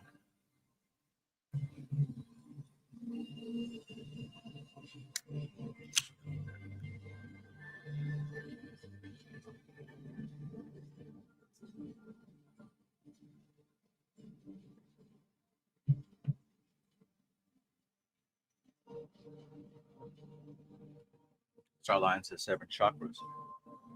Yeah, and technically you could say that's another word for the question I'm asking. 7 chakras, 7 bodies.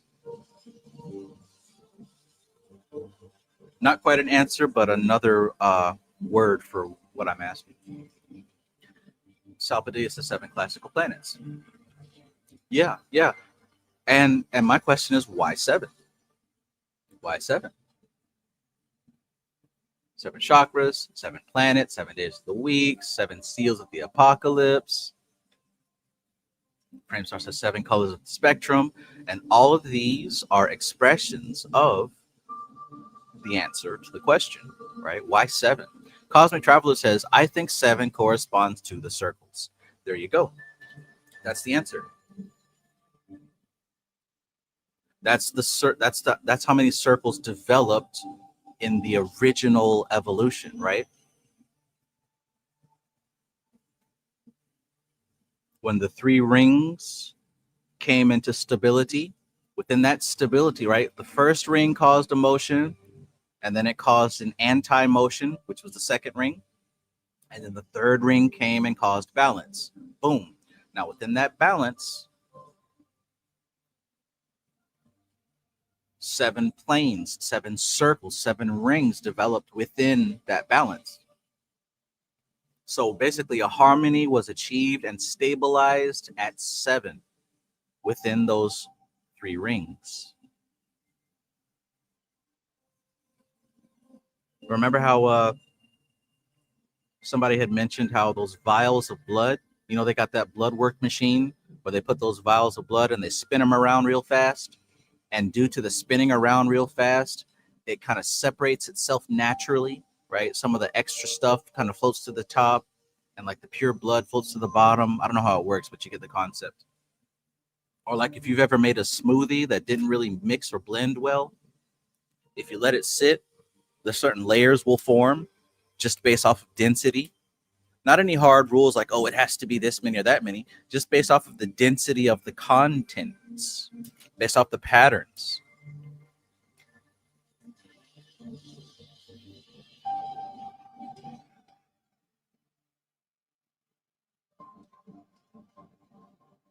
So yeah, the 7 planes formed within the 3 rings.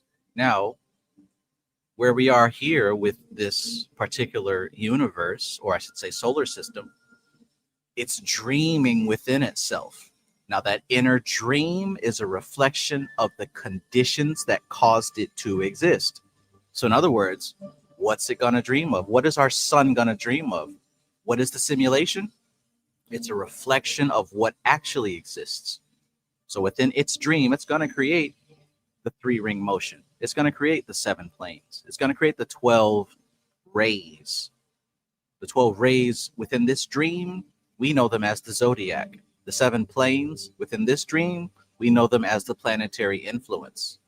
Mercury, the moon, Saturn, Jupiter, Mars, the sun.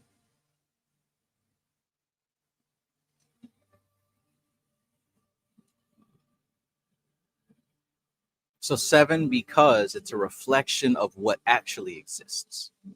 And because of that, anything dealing with 7 is going to have a correspondence to those 7 planes. Anything dealing with 3 is going to have a correspondence to the 3 gunas.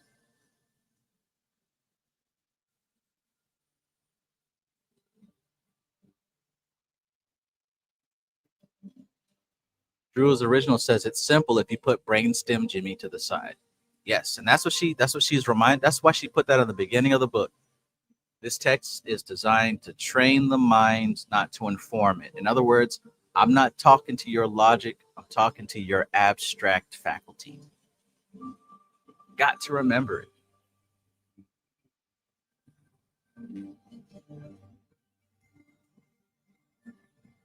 I don't know y'all. I don't fuck with y'all. Check.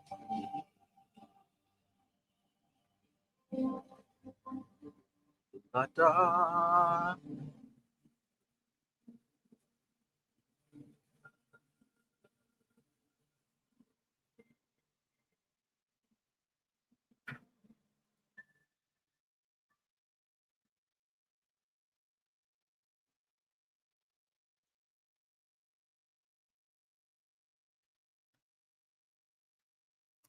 Uh-oh.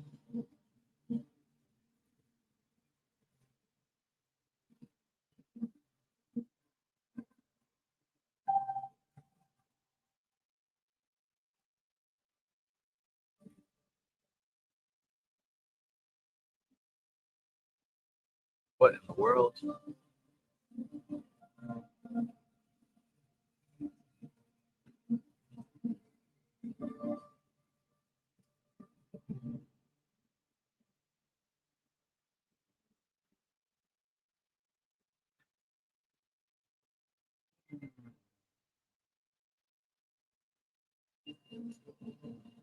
Like Bobby said, even if you don't know, your subconscious mind will.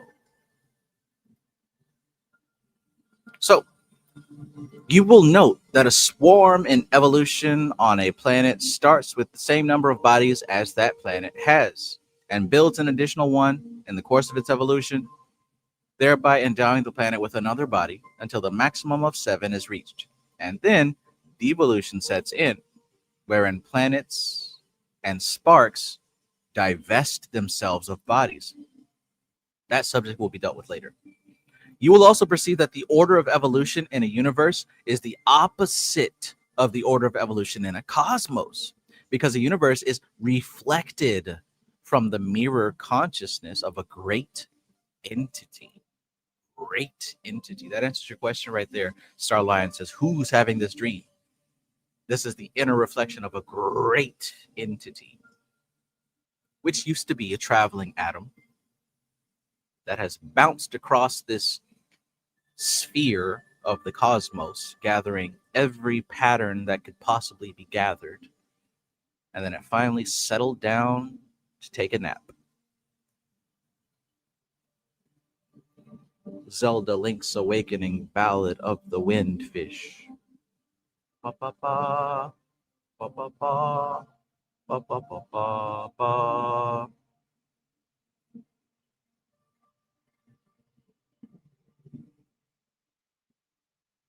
Ooh. All right, let's continue. Abstract movement gives rise to forces in the cosmos. Abstract movement gives rise to forces in the cosmos.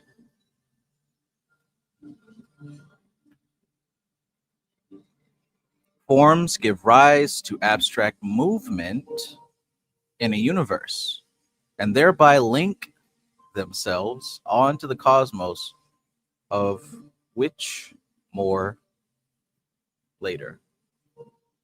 I think that's supposed to say on or there. There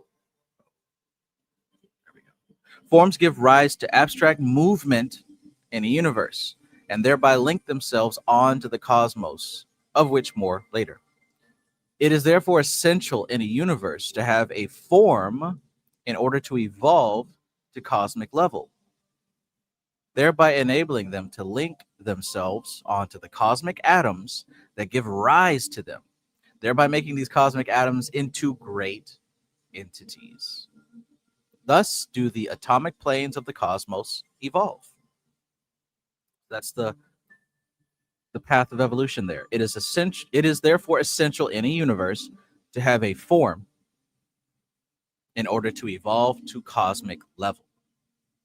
So our little solar system is on the path of evolution to become just like the entire cosmos, thereby enabling them to link themselves on to the cosmic atoms that gave rise to them, thereby making these cosmic atoms into great entities. Thus do the atomic planes of the cosmos evolve. This is the secret of the God in man. He is related primarily not to the God of this universe, who is his conditioner, but his creator, who is a corresponding atom in the cosmos, who creates but has no power to condition, because it is itself conditioned by the great entity of which it forms a part. This is the secret of the God in man. He is related primarily not to the God of his universe. So the God in you, the God in each individual person, he's related not to the God of this universe, but the Creator, who was a corresponding atom in the cosmos. So you may have heard that before. Your soul or your spirit, what you actually are, is more ancient than the God of this world, than the God of this dream, the God of the Matrix. And for some reason, people are quick to jump to antagonism and saying, oh, we got to fight the demiurge. We got to attack and destroy. But that modern foolishness, man. This is the secret of the God in man. He is related primarily not to the God in this solar system, who is our conditioner, but the God in man is related to the Creator, who is a corresponding atom in the cosmos, who creates but has no power to condition, because it is itself conditioned by the great entity which it forms a part. So there's our Brahma, Vishnu, and Shiva. Shiva is also known as the great conditioner, isn't he? Tamas.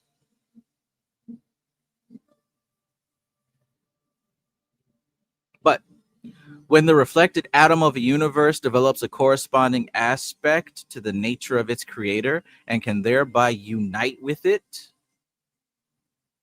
when the reflected atom of a universe develops a corresponding aspect to the nature of its creator and can thereby unite with it, that cosmic atom receives into itself all the conditions of the universe which was projected by the great entity of whose body it forms a part. And as that universe is conditioned by the great entity, the cosmic atom thus becomes a replica of the great entity. And being thus completely conditioned by it, is no longer being conditioned, but has been conditioned. And therefore, its conditioning is of the past. And therefore, in the present, is unconditioned by the great entity, because it has achieved a state in which it conditions itself and so is independent. It is made free of the cosmic planes, is no longer held in bondage to the service of a great entity, but by means of this attachment of an evolved atom of a projected universe, it is raised above the status of the atoms of its plane and becomes, in its turn, a traveling atom. And together with its attached divine spark of the reflected universe, it makes the rounds of the rays of the cosmos, and thus, in its turn, becomes a great entity and develops a universe. Awesome. This is the goal of the evolution of every reflected atom in a universe, to develop a divine spark, to complete the evolution from the human to the divine in a reflected universe, and to unite with its cosmic creator, thus enabling the cosmic atom to evolve through the phase of a traveling atom into a great entity. It is this scheme of evolution which we are now considering. These last details have never been revealed before. Human thought has never before passed beyond the conditioning logos. Human thought has never before passed beyond the conditioning logos.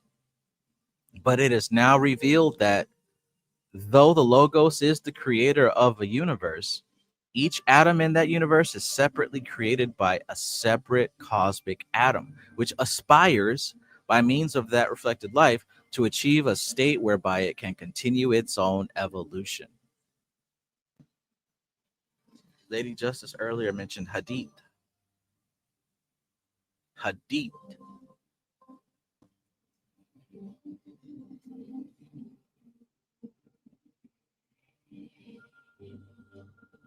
Therefore, it can be said of man that by eating of the tree of knowledge, they should be as gods. But who wants to do that, right? Who wants to do that? We want to continue griping and complaining paying bills, and buying Charmin. It is this knowledge which has been withheld on the outgoing path of evolution, lest souls should be tempted to turn back and forestall their goal. But to those who pass the nadir, it can now be revealed. Well, shoot. If it's being revealed to us, then I think that means we're in a pretty good position, huh? Good stuff. Good stuff.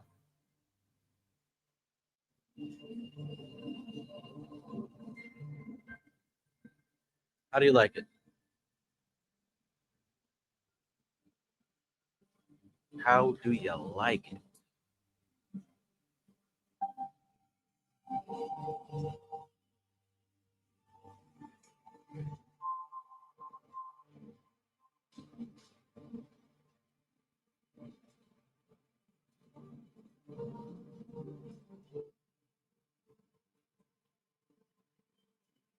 All right, let's do a brief recap before we move forward, shall we?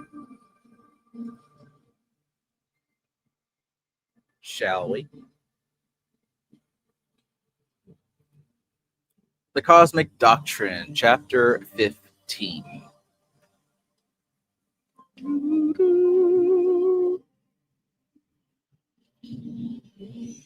The evolution of a solar system. When mind achieves order, it externalizes itself as a system of orbits, a solar body of thought in motion. I want to see it in motion in 3D.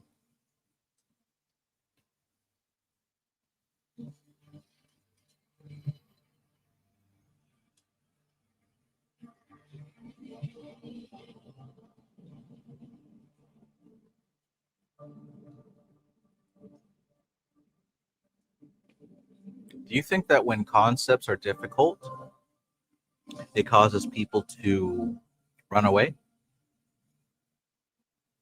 Could that be the real reason why the occult is hidden and secret or sacred? Because people run away from it?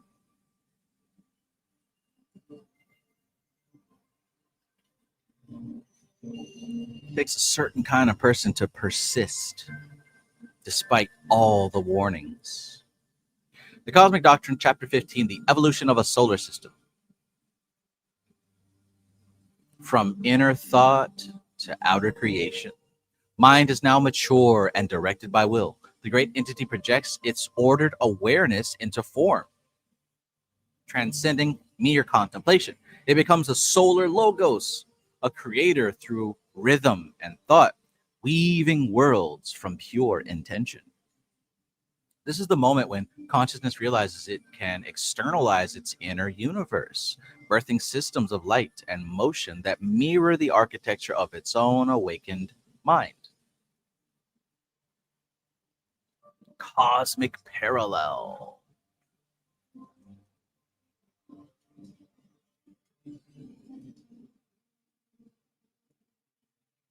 As the great entity once evolved within the embrace of the cosmic whole, it now generates entire systems within itself.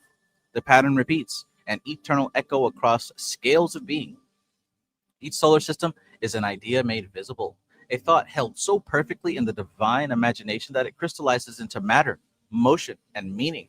The cosmos dreams itself into existence, layer upon luminous layer. Every system is a thought the divine being is holding.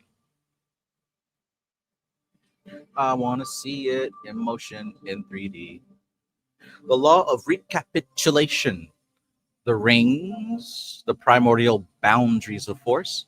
The rays, directional currents of consciousness. The circles, there's 7 of them, remember? Cyclical patterns of manifestation. Atoms, individual units of awareness. Systems, organized structures of thought. Mind, unified field of awakened intelligence.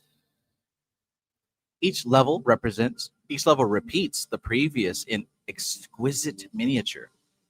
This is self-similarity, the cosmic fractal of consciousness spiraling through infinite gradations of being. As above, so below. You've heard that before, right? Above, so below. By the way, you can download these slides in the description, so do it. Mind becomes mechanism. Thought solidifies into rhythmic motion, like music frozen into architecture. Rhythm crystallizes as suns, planets, and fields of force, the visible signature of invisible intention. Celestial mechanics are the geometry of divine mind. Every orbit traces an equation. Every gravitational pull is a line in the cosmic poem. The universe is mathematical in motion. It's mathematics in motion in 3D. Purpose of a solar system. A system is not merely mechanical, it is a training ground for consciousness. A sacred academy where souls evolve through experience and reflection. Each planet embodies an archetypal principle, whether it's love, will, intellect, devotion, power. We've seen examples of this in the Kabbalah, right?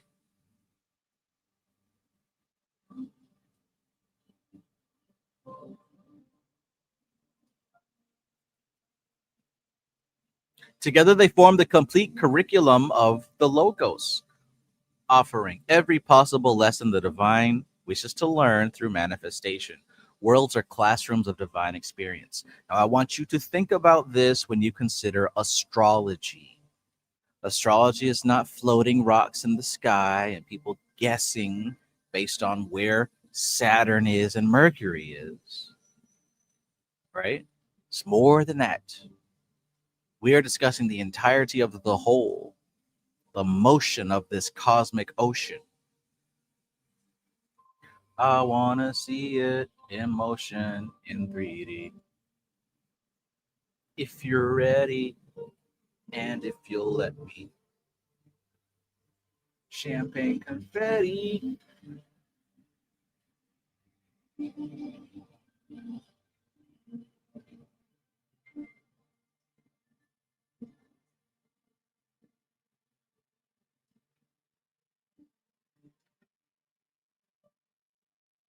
Chillax says the toxic society we live in allows those on the frequency of fear to accept tonic or healing behavior as a threat. Those on the frequency of love are open to the contrast the detrimental acts offer. Absolutely. That's just the way it is. That's how it goes, man. The experience of the human animal, I mean, it is what it is. It's written in stone. And it doesn't really require much attention other than to be aware of the potentials of the human animal. What we're dealing with is above and beyond the patterns of the human beast. Let them beasts do what the beasts do, right? That's what they're here to do. They're here to do what they do. Meanwhile, an initiate is here to uncover their potential.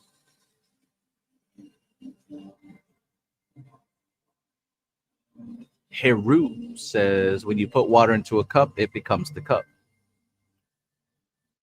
Absolutely. Absolutely. Absolutely. Absolutely. Absolutely. Absolutely.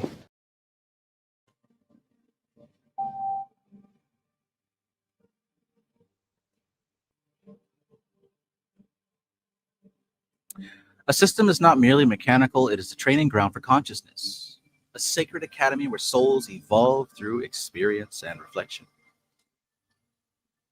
Classrooms of divine experience.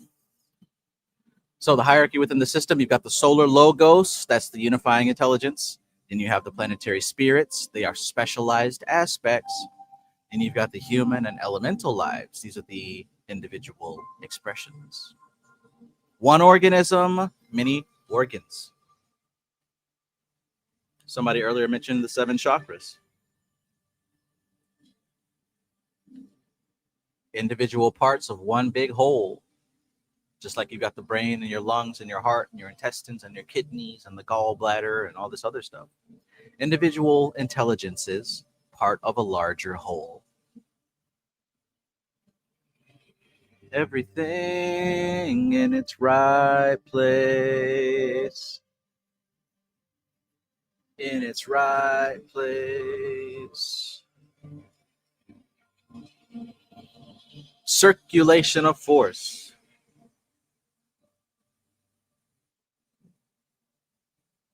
Energy flows between the sun and planets in perpetual exchange. Light, magnetism, motion, thought. These are not separate phenomena, but aspects of a single living current. All experience is part of the singular living being. Nothing is separate. Nothing and no one is separate. Evolution within the system. Planets interact and exchange experience, not through collision, but through resonance. Remember that, resonance. You can think about 3 violins in an empty room, 3 violins and a piano, right? All these stringed instruments. If you were to vibrate one string on one violin, maybe at the note of C, perhaps, that vibration will resonate within all the other violins and the piano. And you'll be able to hear the note C vibrating on all those stringed instruments in that room. Why? Because magic. Literally, because magic. The stringed instruments are crafted in such a way that those strings can hold the vibration of the note C perfectly.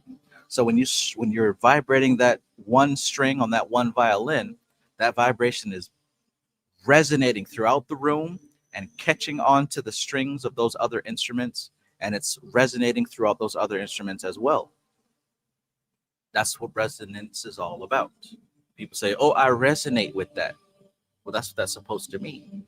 You're built for, and you have the capacity for that particular vibration, whatever it may be. You resonate with this information because you're built for it. We're not talking about physical in this case.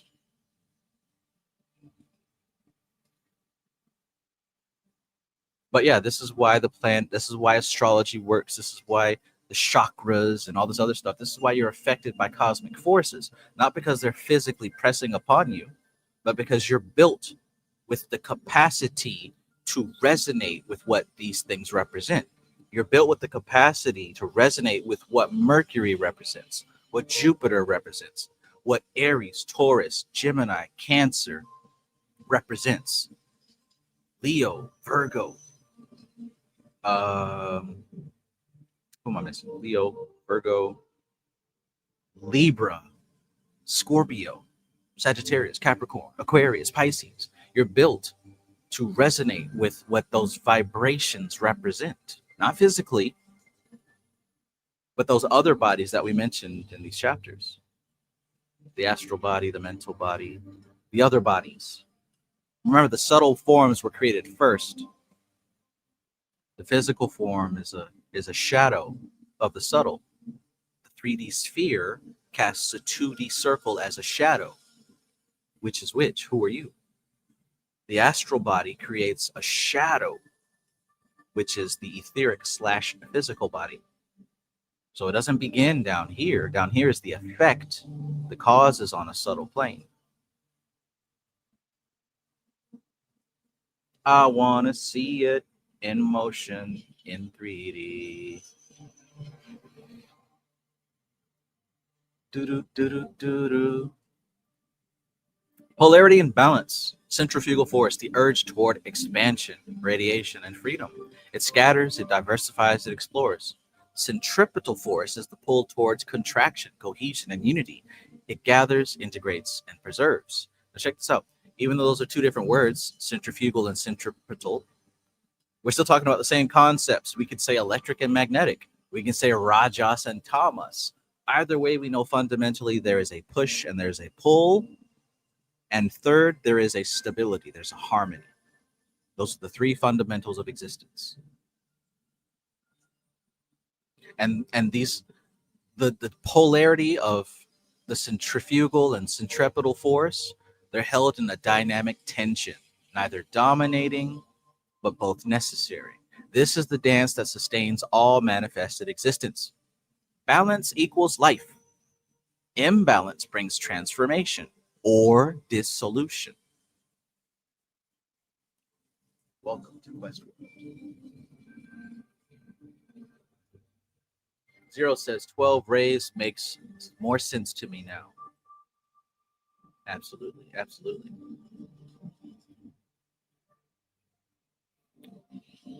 Each sphere matures into a planetary mind, awakening from mechanical orbit to conscious participation.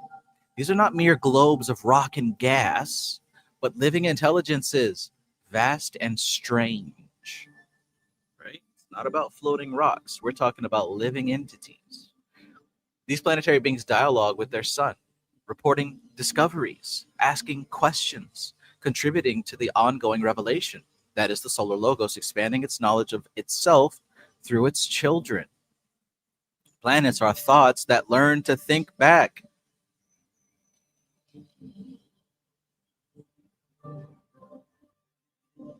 So think about how the sun is the king, right? Or think about how Tiferet is the center of the tree. Think about that heart chakra, how it's the center of the seven. Really, anything heart related, you're going to find as a central figure.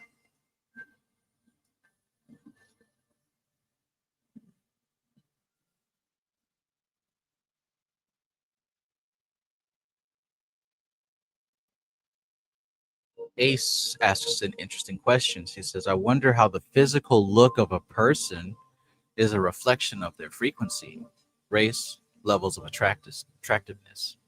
Yeah, that is an interesting thread to explore. Um, if you're going to pursue that thread of exploration, I would recommend that you look into the nakshatras of Vedic astrology. Look into the study of nakshatras. There's a few people who have made research on how people who share similar nakshatras have similar physical features. And this actually goes beyond race. There's people who look, I'm sure you've seen the memes on social media where like every celebrity has their evil twin, and you got these two actors who look exactly the same, or actresses who look exactly the same, but they're different. Well, I guarantee, well, there's a high chance that they have similar nakshatras, similar solar nakshatras, lunar nakshatras. So it's like matter literally begins to shape itself based on whatever particular position we are in this spin through time. It's fascinating. It really is fascinating. Like people born in the same nakshatra have the same facial features, nose, cheeks, chin, forehead, and even the same tastes, likes and dislikes. So like that should go to show it's bigger than it's we're talking about energy here. We're talking about these invisible patterns that are continuing to flow, these grooves that are carved into the astral plane.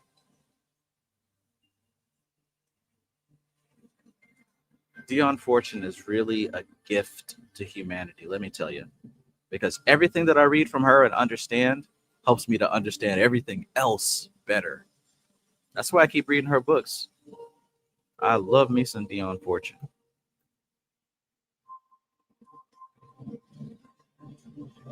You got a friend in me.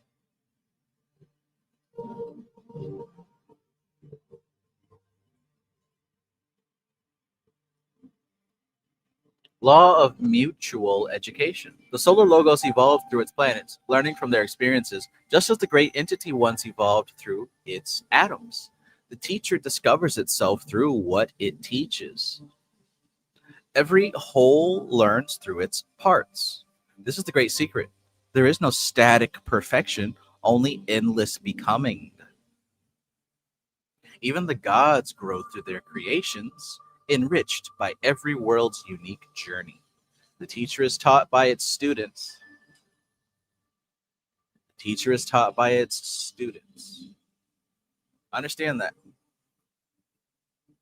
And really, you can make all of life fun when you understand this. Like everything that you experience becomes a learning lesson, a classroom. So like everything becomes exciting now. Everything becomes worth your attention now. There is no wasting of time. I tell you what, man, whether I'm working or I'm playing, I'm always learning occult information. Movies, games, people, they all speak to me in terms of what I'm studying. Perhaps you've had experiences like that too. Being at the grocery store, you might see something or somebody might talk to you and it'll trigger an understanding of what you've been studying. Oath of the Abyss, man.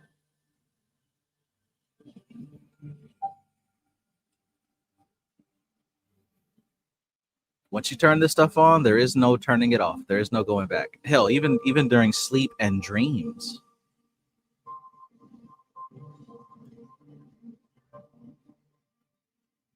Zero says, Ace, look for Claire Nocti and Nakshatra physical features and KRS astrology for Vedic astrology. Absolutely. Those are some of the best places you can look for this information. Absolutely. Great suggestion, Zero. So humanity's role, the bridge function. Human consciousness acts as a bridge, linking planetary awareness to solar purpose, translating cosmic will into earthly action. Conscious alignment, the great work. When we think in alignment with the solar mind, we become extensions of its awareness. Awareness, nerve endings of divine perception. How's that sound? Nerve endings of divine perception. The great work, each awakened human amplifies the logos, adding clarity and breadth to its understanding of manifestation and meaning. Each awakened human is the nerve ending of the solar mind. The end of a cycle. When its evolutionary work is complete, the solar mind withdraws from manifestation. Matter dissolves like mist before the dawn. Forms that seemed eternal fade into the spaces between the stars. But wisdom condenses into essence, purified, concentrated, imperishable. That essence becomes the seed of a higher creation, planted in the soil of future universes yet unborn. Worlds die, but their wisdom becomes light. Now keep that in mind, guys and gals and whatever else. The physical body will die.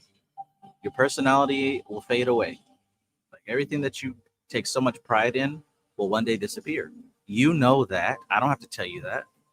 Some of us try hard not to think about it, but it's the truth.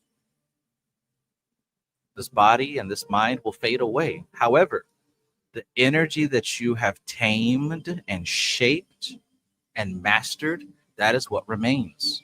So pay close attention to the habits that you're forming, to the story that you're telling yourself, to the repeated emotions that you're feeling. These are the things that continue. Don't worry about the external bullshit. Who gives a damn what these people are talking about? You focus on crafting your energy, aligning yourself with cosmic patterns, so that when the body dies and the ego dies, what remains? How do I put this next part? I want to say what remains is something you're proud of, but you won't be there to be proud of it. Um, you know, listen to yourself, learn yourself, figure out who and what you are, and do that. Everything else is not important. Don't be scared of death. Don't be scared of death. Don't be scared of becoming erased, because what matters will persist, and what doesn't matter will fade into obscurity. And there's a lot that doesn't matter. Get to the point where you can look death in the eyes and not feel any kind of way. We should all be best friends with death, because you guaranteed a visit. You're guaranteed a visit. Who says that it has to be a bad one?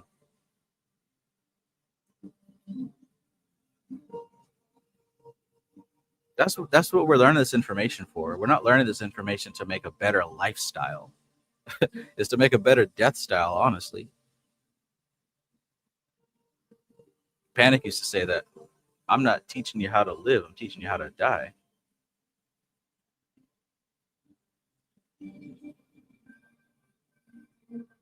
But anyways, four principles: organized thought forms, mirror of creation, dynamic balance, death as birth, collective awareness. Each star is a mind remembering itself into light. All right, so gonna take a quick break. How long is the next chapter? 17. I could keep going, but I don't know, man. One, two, three. Make my mind up here. Did you guys enjoy your holiday? Did you have fun? Did you stuff yourself silly with a belly full of meat? Did you enjoy being stuffed with all that meat?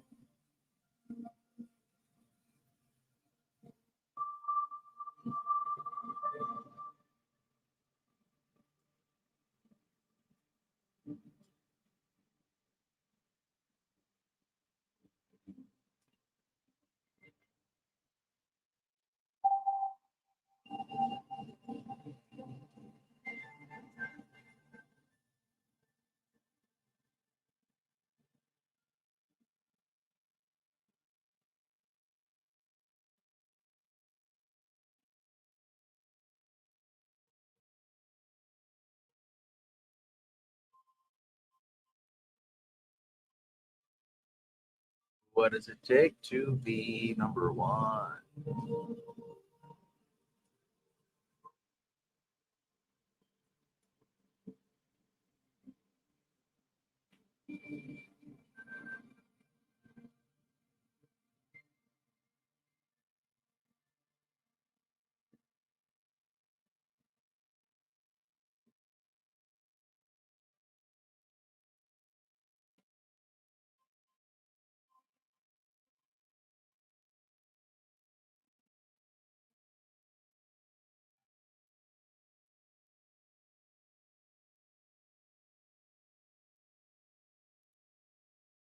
Zero says, I don't eat meat because the chosen ones don't eat meat in this holidays. The chosen ones, right? Nadraj Ram says, I remember you stuffed meat too not long ago. I gotta stop again. Well, I remember you used to shit in your diaper. Do you still do it? Death energy in the body. Yeah, man. You live, you learn, you do other things. You get bacon scented oil instead of actual bacon.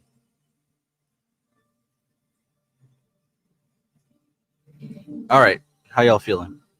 I'm gonna take a quick break. Be right back.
Although I found the solution, I'm leaving tomorrow. Now as I'm still.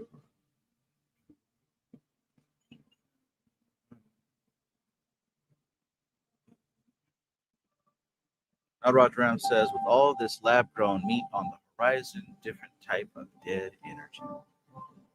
Yeah, I mean technically it's all the same stuff, man. It's all the same stuff. I don't get too caught up in it. It is what it is, what it is, what it is, what it is.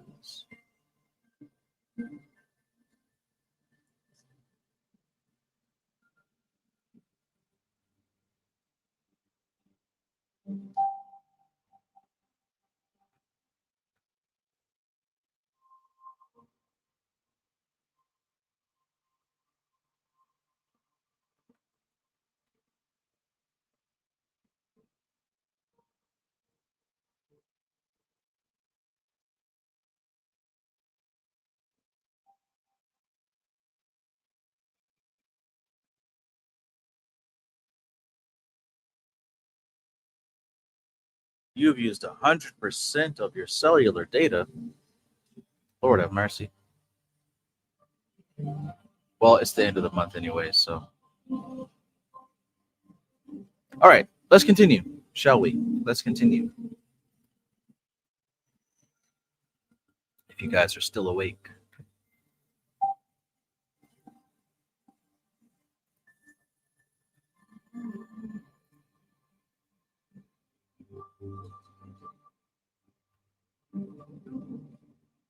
Zero says, I think the best food is the type your body really feels good with. I struggle a lot with my stomach that even is on my nakshatra. That's crazy. Yeah, yeah. What's it called? Ayurveda. Ayurveda has great information on the diet as well, for sure, for sure. But listening to your body is the most important if you can learn how to listen, right?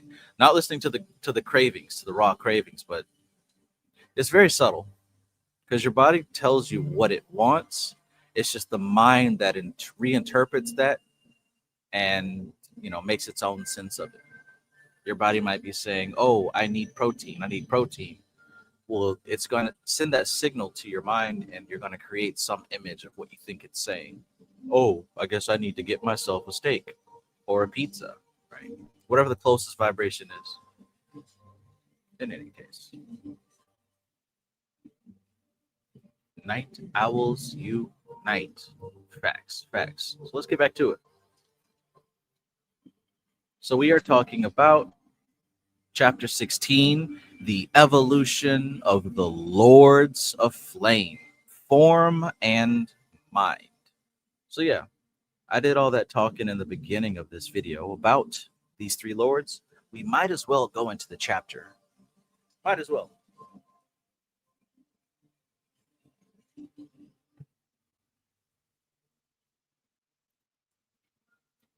Bing bong.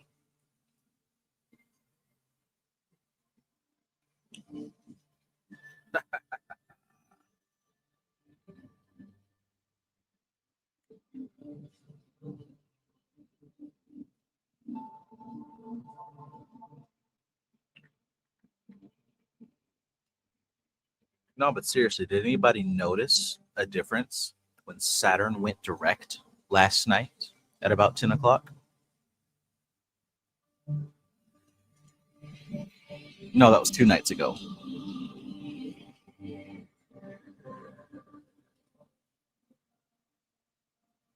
I did. Chapter 16, Evolution of the Lords of Flame, Form, and Mind. We are now in a position to reconsider in greater detail the evolution of a divine spark.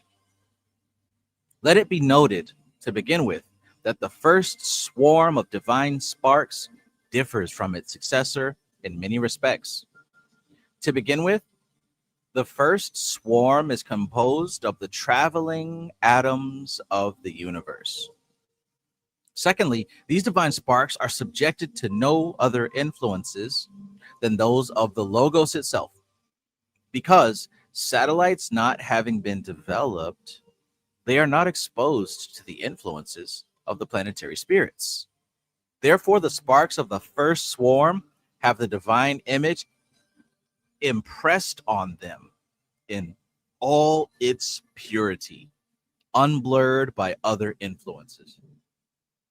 That's important because remember, what we're talking about here can be considered the angels, the archangels, what we classically know of as the archangels.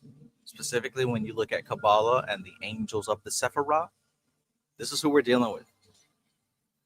And what's important about them is that they were the first class of consciousness.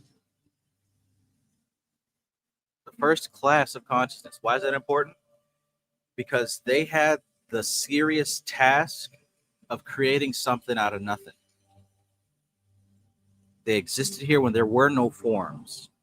So they took with their bare hands, their bare consciousness, and they shaped the archetypes of reality as we know it. They created the planets and all of the forms that exist currently. Why is that important? Because that means that they were not being influenced by the planets. They weren't influenced by astrology because planets weren't created yet. They created them. They weren't influenced by anything other than the divine vibration. They weren't influenced by anything but the divine consciousness because that's all that there was at the time.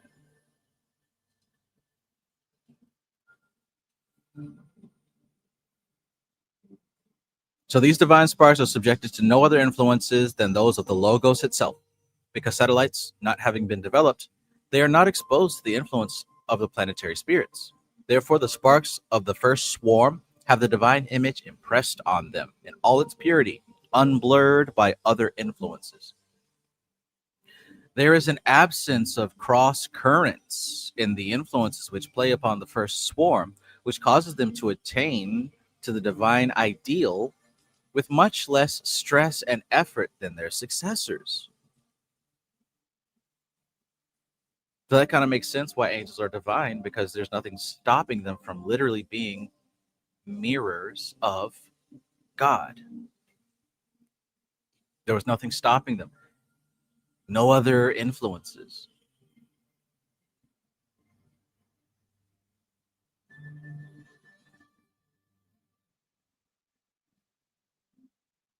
In their composition, the influences of the cosmos predominate. The influences of the cosmos predominate. Each subsequent swarm, however, performs its evolution in a more highly evolved universe. And when she says a more highly evolved universe, that means it's more conditioned, it's more shaped, more formed. And therefore, the influences of the cosmos find a potent rival in the influences of a universe. The influences of a cosmos find a potent rival in the influences of a universe. And remember, the universe is the solar system.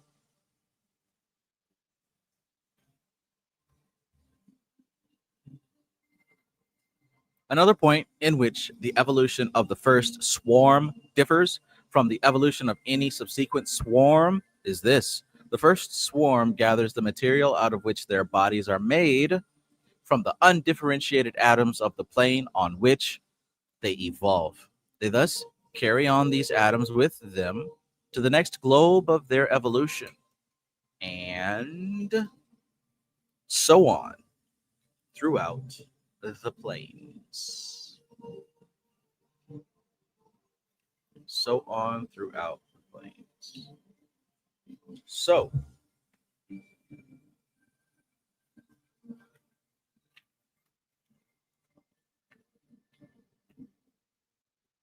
So that upon each globe upon which they evolve, the potentialities of reaction corresponding to all the planes above it in the universe are established by the methods previously explained. These divine sparks, thus passing down the planes, leave behind them a series of archetypes. They leave behind them a series of archetypes. And when they pass back up the planes by a method to be described hereafter, they become the powers and potencies who conduct the evolution of their successors. These are the lords, the principalities, the regents of whom you have heard. These divine sparks, thus passing down the planes, they leave behind them a series of archetypes. And when they pass back up the planes by a method to be described hereafter, they become the powers and potencies who conduct the evolution of their successors. These are the lords, the principalities, the regents of whom you have heard. The method of evolution of the subsequent swarms, differ from those of the archetypal sparks, the logos.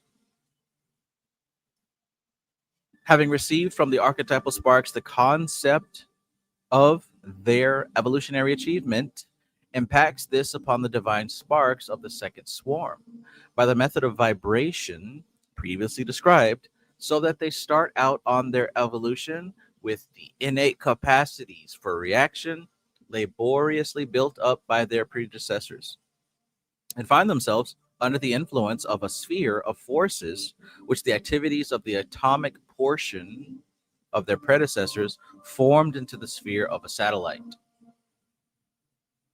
They, in their turn, collect shells of the matter of the plane about their vortices in the course of their evolution. But there is this point of difference, that they have not got to build a group mind out of their consciousness. They have merely got to attune themselves to one which already exists. They have got to become at one with their sphere, which includes the influences of the previous swarm, as well as their own swarm, and not merely at one with themselves. They, in their turn, collect shells of the matter of the plane about their vortices in the course of their evolution. But there is this point of difference, that they have not got to build a group mind out of their consciousness. They have merely got to attune themselves to one which already exists. They have got to become at one with their sphere, which includes the influences of the previous swarm, as well as their own swarm, and not merely at one with themselves.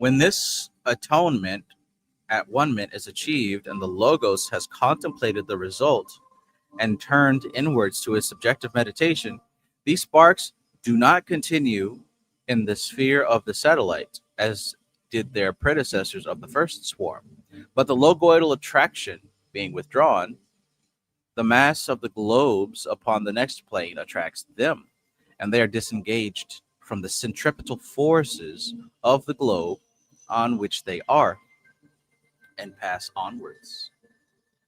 Upon the next globe, they take up the next phase of their evolution in precisely the same way as their predecessors. Again, recapitulate their predecessors' behavior up to the point of departure to the fifth plane globe.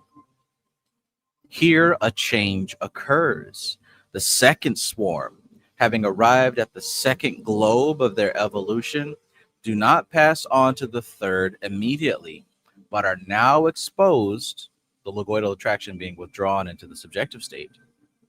You're now exposed to two sets of planetary influences, those of the first and third globes. the first swarm always keeping a globe ahead of them.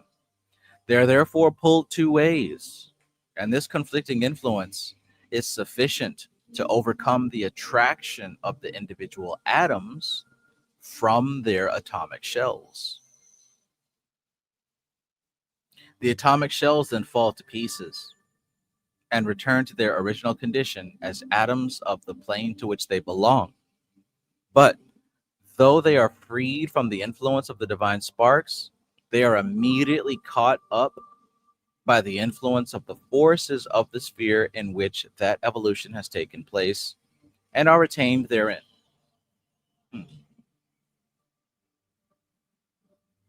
The second swarm, having arrived at the second globe of their evolution, do not pass on to the third immediately, but are now exposed to two sets of planetary influences, those of the first and third globes.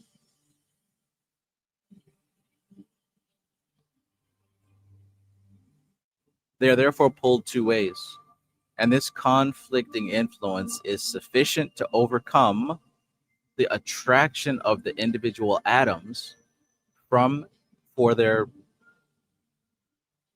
atomic shells. The atomic shells then fall to pieces and return to their original condition as atoms of the plane to which they belong. But though they are freed from the influence of the divine sparks, they are immediately caught up by the influence of the forces of the sphere in which that evolution has taken place and are retained therein. Thus, upon the sixth plane, a planetary spirit will have not only the sixth plane atoms held along its line of forces, but also the seventh plane atoms shed by the divine sparks.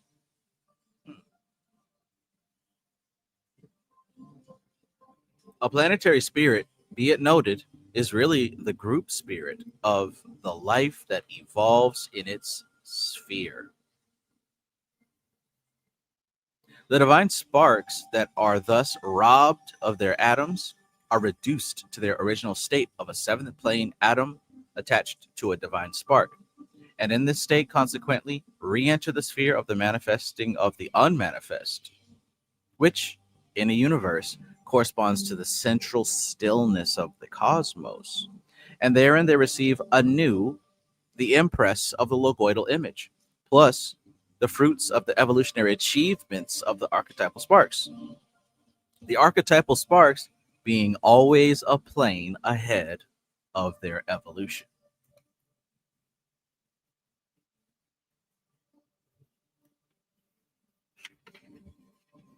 The second swarm sparks always start out on their new round with the potentialities of reaction of an additional plane.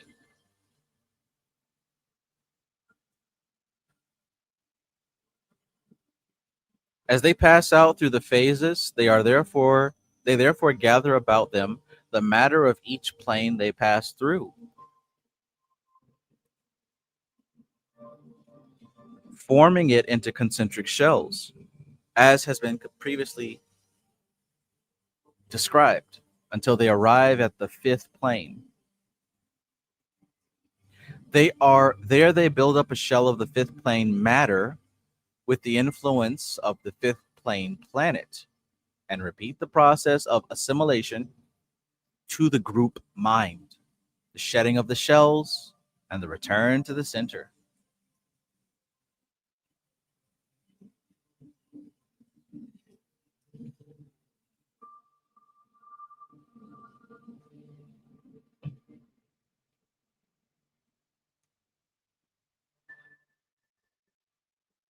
Cosmic Puzzle Piece says, is this explaining the coming of Doth? I can certainly see the pattern for sure. Personally, I'm trying my best to stay away from Kabbalah comparisons, but I can certainly see the pattern that you're referring to.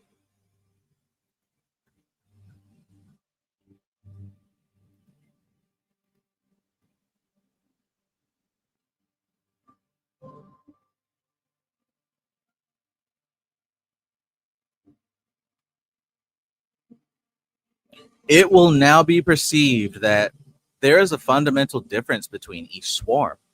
The first swarm is engaged solely with magnetic action and reaction and vibrations, and they are called, in the technical terms of occultism, the Lords of Flame. The second swarm are concerned with the building of matter into the form of the planetary spirits, and they are called the Lords of Form. We will now deal with the third swarm. They issue forth, as before, seventh plane atoms stamped with a logoidal image of a more evolved type than either of their predecessors, because the Logos has evolved by means of the evolution of their predecessors. They proceed to the planetary sphere of the seventh plane, and herein the difference of their evolution from their predecessors becomes apparent. For they do not collect the matter of the sphere to form a body, but use only that matter which is under the influence of the planetary spirit in whose sphere they are evolving. And as this matter is accustomed to react to an ensouling divine spark, it is much easier to manipulate than the matter of space. Therefore, evolution is more rapid. But as these divine sparks cannot advance to the globe beyond that upon which they are evolving until the preceding swarm has moved on, they are compelled to remain upon the globe of their evolution after they have exhausted its possibilities of reaction. And the superabundant energies to whom the evolving channel is closed make play among themselves. And personally, I think that's where we are at as humanity. I think we have already done everything. We've already exhausted the possibilities of reaction, and we're kind of just playing, waiting for the next class to graduate so that we can move forward. Personally, I think that's where we are. I could be wrong, but from my perspective, based off of what I see and what I've learned, I think that's where we are right now.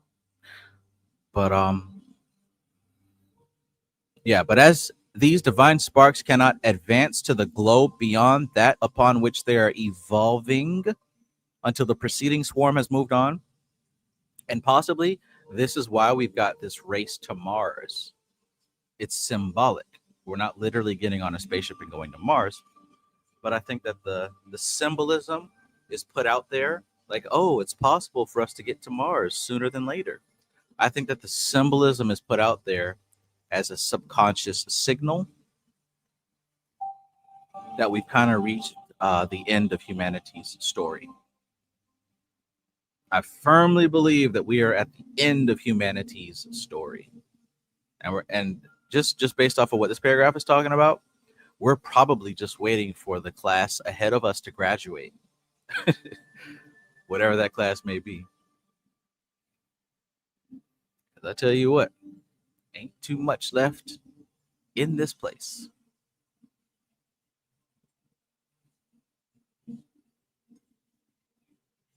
The dream is unraveling, it seems. Anyways, back to the text. But as these divine sparks cannot advance to the globe beyond that upon which they are evolving until the preceding swarm has moved on, they are compelled to remain upon the globe of their evolution until they have exhausted its possibilities of reaction. And the superabundant energies to whom the evolving channel is closed make play among themselves, right? We're playing like a bunch of kids left in a room. We're playing. This is the first instance of free will within the cosmos. Humanity finally has reached a point of free will. And it's only taken what? How many thousands of years? And its resultant activities, building individualized reactions into atoms, is called epigenesis. There's that word again, or for the first time. This is the first instance of free will within the cosmos, and its resultant activities, building individualized reactions into atoms, is called epigenesis. This is the first occasion on which the atoms are differentiated one from another. And this leads to the applying of this swarm of the name Lords of Mind, because individualized experience is the basis of personality. It will here be seen that a new evolving principle is introduced, which is that the checking of progress in one direction by preventing it from becoming more elaborate upon the original type lifts or sublimates it to a new aspect. We'll talk about that. If, however, the checking be too long continued, it will cause it to revert to a more primitive type. This, however, cannot occur at the present phase because the synthesis of forces upon these planes is perfect, but is merely referred to in passing in order that the correspondences may be seen. The process of evolving a new aspect of a checked force is called sublimation. Let's talk about sublimation. Well, first we'll talk about this next paragraph, then we'll come back to sublimation because this is key right here to understand. We'll use sex as an example since that stimulates the primal attention. Sex is always the best thing to talk about because it automatically causes the animal brain to pay attention. Sex. Whenever you mention sex, the animal brain locks in and says, For me, the beast. Gotta learn the ways of the beast. The process of returning to a simpler type of evolution is called degradation and is always harmful. Why?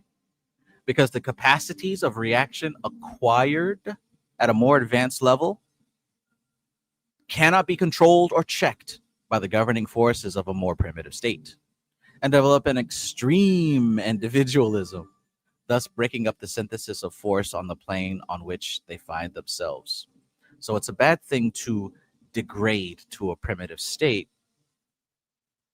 because the complex mechanism of consciousness that's built through evolution will stop working properly.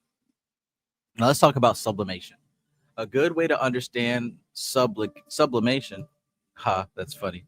Ace says it gets the people going. Right. Hell, test it out. Test it out. Whenever you're amongst your other human people, mention sex and watch everyone pay attention. Sex.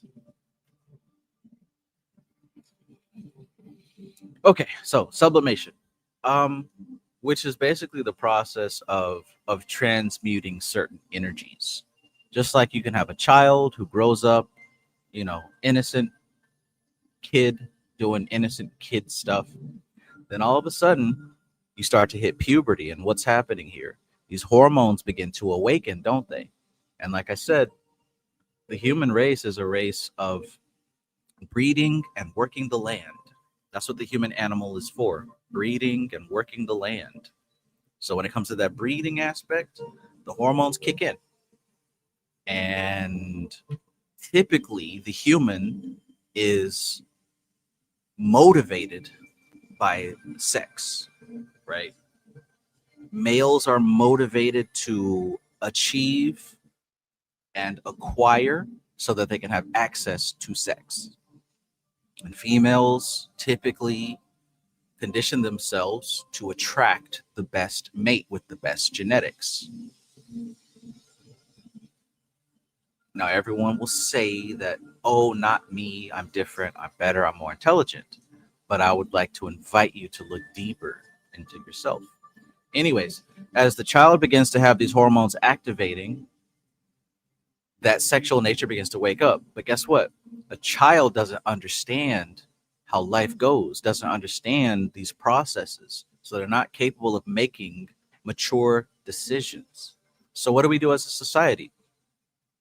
We create rules and methods and frameworks and laws to keep the evolving child safe as best as we can, right?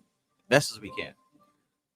We create methods and strategies and structures so that the adolescent, right, the child who wakes up with all these sexual hormones raging, we craft society in such a way that they can take that sexual energy and sublimate it into something else, right? So now we have you doing sports, we have you doing art, right? We take that energy and we channel it into something different. So, yes, it's sexual energy created for breeding, but we sublimate it. What's that mean? We create a different channel for that energy to flow into. And there's good reason, right? Because the mind and the mental structure, the emotional structure of that child is not properly sound in order to wield that energy in a way that's useful and appropriate. Right? A child will most definitely produce damage if that sexual nature is just left to go off chaotically. Lots of trauma is created in this way. Lots of children born into the world with trauma in that way. So we create methods to channel that energy into something else, basically. That's the sublimation. Now, here's the thing. She mentioned degradation right after that. So that works for an adolescent. It doesn't work the same for a fully grown adult. Yes, a fully grown adult can do other things to channel their sexual energy. However, it won't have the same effect. This is where a lot of people who suppress and don't have a good way to channel that energy can start to cause that sexual energy to manifest in ways that are unhealthy. And honestly, this is the society we're in today. It'll cause that sexual energy to manifest in a way that is not useful or appropriate for sound mental and emotional development. Hence why we've got all kinds of people doing all kinds of crazy things just for a nut.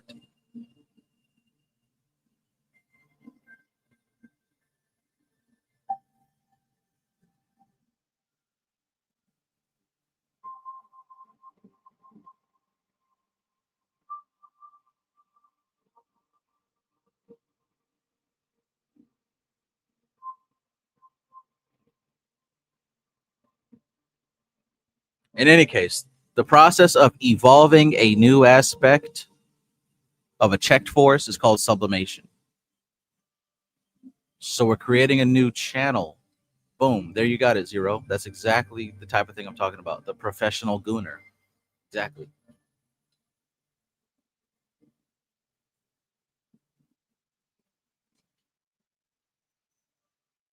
Professional. Jerkmate ranked. So I'll read that again. It will here be seen that a new evolving principle is introduced, which is, and this is because of the Lords of Mind, right? The Lords of Mind have created individualized experience, which is the basis of personality.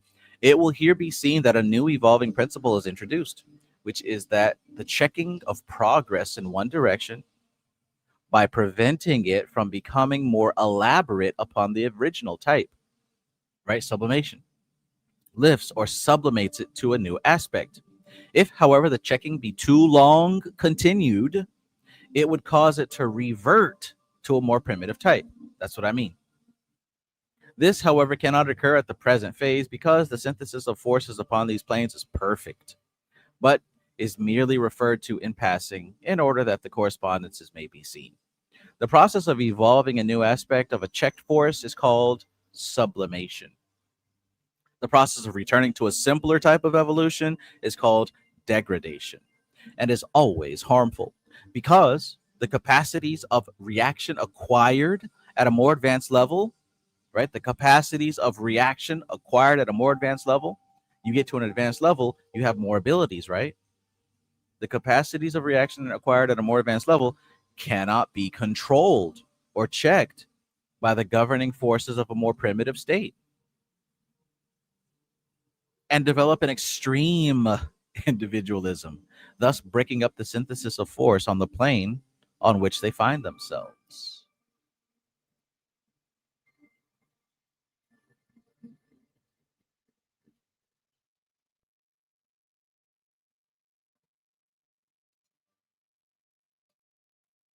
You will, of course, perceive that it is the same type of process which sets free a traveling atom for its evolution to a higher state of existence.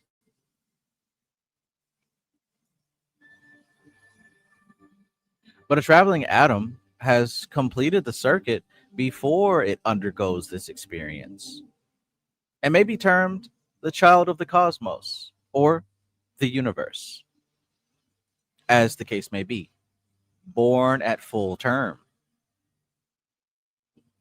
And the regressive or degraded atom is born out of due time, an abortion.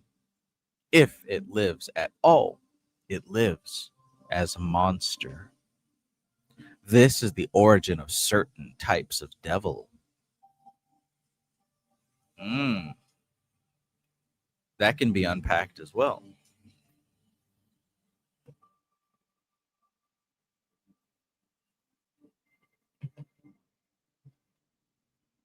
That also relates to clip off, born out of sequence.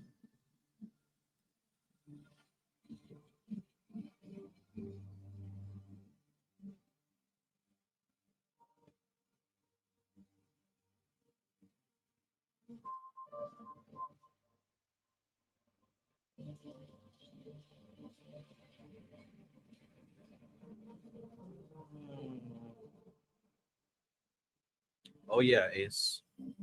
Sublimate those energies and create something wonderful. Sublimation is the key.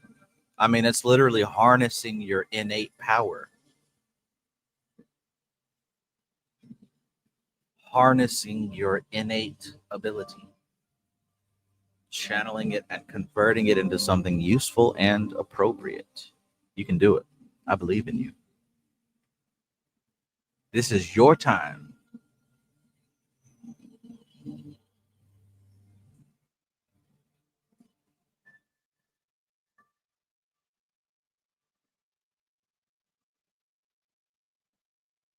These matters will be dealt with fully in their proper place and are merely referred to here in order that the correspondences may be seen.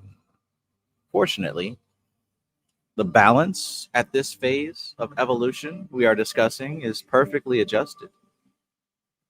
Perfectly adjusted.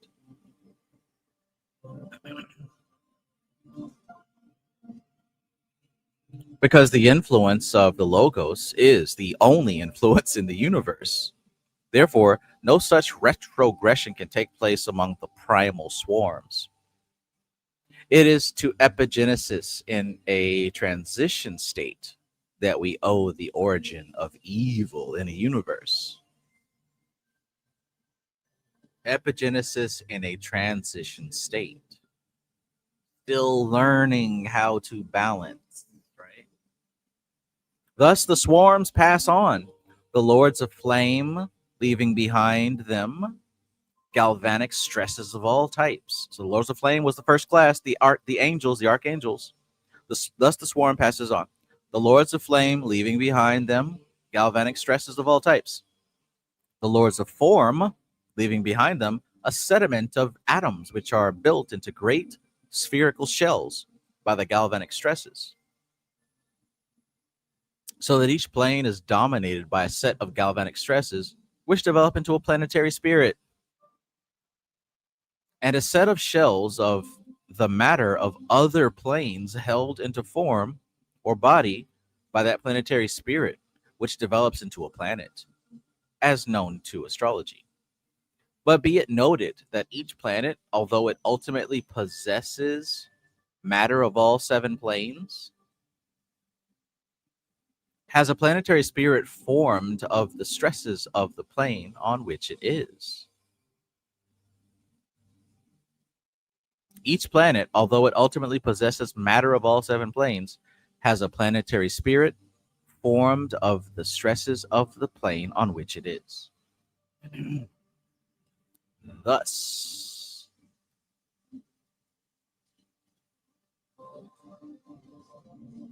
thus, The planetary spirit of the fifth plane would be an abstract mind, and the planetary spirit of the earth is an etheric double. Ah, ah. We have now traced the three primary swarms of the outgoing arc, and you will see how each carries a new factor from plane to plane.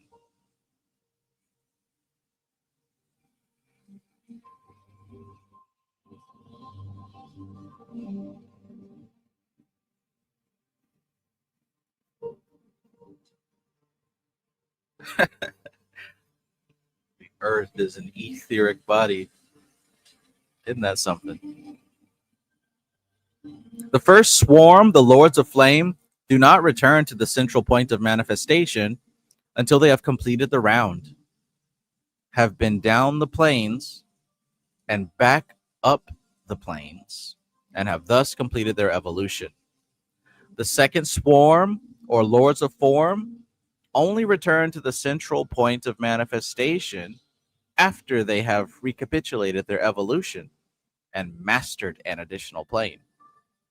That is to say, in their first outing, their first outgoing, they progress through two globes and return. In their second outgoing, they progress through three globes and return, and so on. Hmm. They got extra work to do. Always following on the wake of the first swarm with whose evolution they synchronize. Because as soon as the first swarm has achieved a new factor, the Logos assimilates it and enters a subjective phase to do so. During that phase, as previously said, the universe is left to its own devices. The first swarm, upon its globe, settles down to stereotype its reactions. And it is the influence of that organized globe in an otherwise unorganized universe which breaks up the shells of the second swarm in the preceding globe, and so sends them back to the central point of manifestation. Likewise, the progress of the third swarm is synchronized because they have to wait for the second swarm to withdraw from a planet before they can advance to it. The evolution of the first swarm is slowest because it is all original work for them.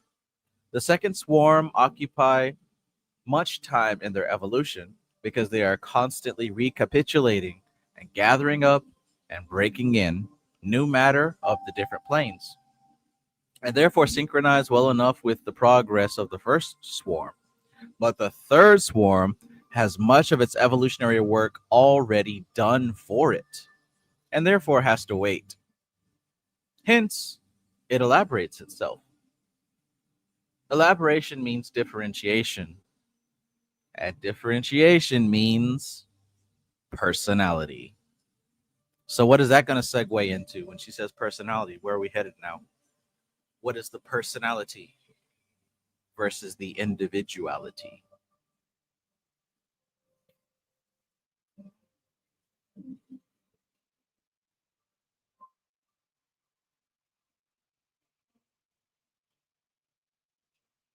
Hmm.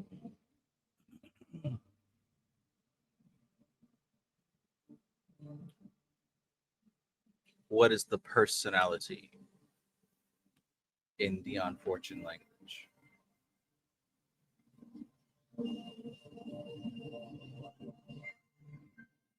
Personality is the lower self.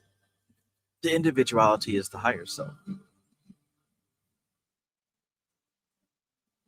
Okay, so that wraps up tonight. What time is it?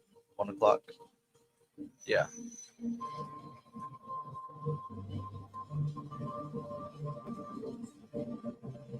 Yeah. Okay. So that wraps it up for tonight. We will most certainly be here next week and continue this amazing text. And I feel so much better being able to understand this information far deeper than before. Let me tell you. Um, Like I have mentioned several times, if you click the description of this video, you can download the slides that I created to help you understand this information more. It's free, done with the intention of helping to flesh out this information, because I know that it can be a little bit heavy. What else? Yeah, so 17, that's where we're going to pick up. Matter of fact, let's do a quick recap if we shall. Let me upload that PDF. That was chapter 16.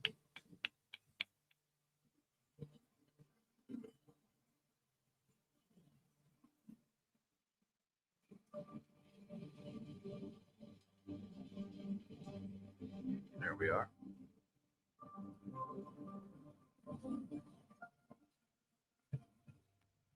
Chapter 16.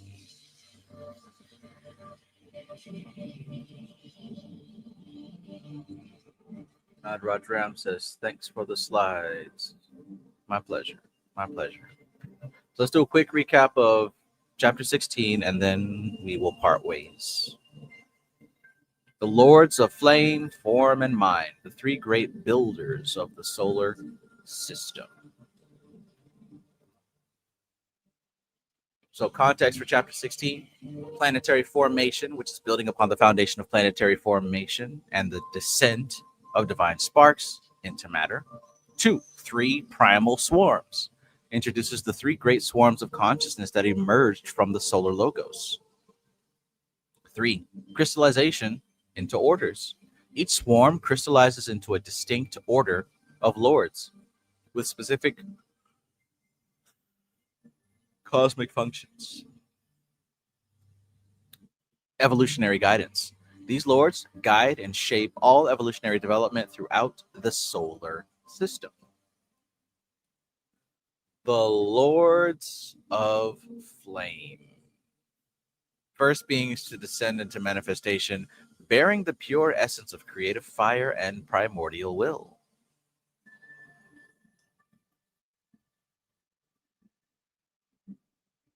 Who are the Lords of Flame? The Lords of Flame stand as the first beings to descend into the nascent solar system, emerging as the distilled essence of the first swarm, formed directly from the solar logos' earliest emanations and patterns. They embody pure objective consciousness, awareness without personal identity, force without individual will. Like I said, you can think of these as the angels that fits, that tracks. These ancient entities carry within themselves the primordial blueprint of cosmic order, existing as living expressions of divine intention, crystallized into the earliest form of being. So we're talking about the functions of these Lords of Flame: laws of motion, polarity and rhythm, atomic stability, and primordial tracks. They set the mold. The evolutionary impact of these Lords of Flame: tension grid creation, energetic architecture, instinctual imprinting, collective guidance.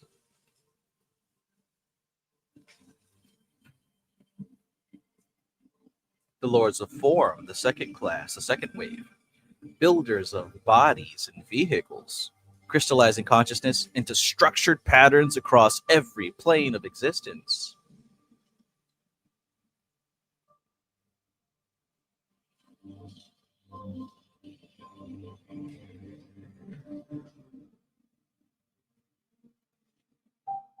Dr. Zero, Free Magic Secrets Show. Peace and greetings, my friend. Hope you're having a good evening.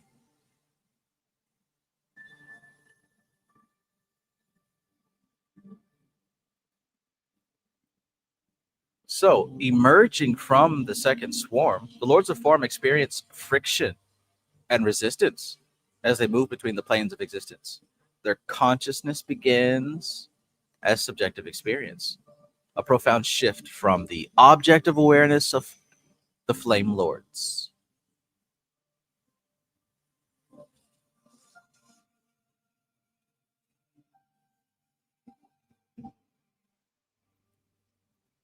Now, Doctrine says, trying to figure out which level of these I witnessed during a near-death experience. Swirling, non-structured, but still archetypal. Hordes, armies, even in duality and synthesis at each other.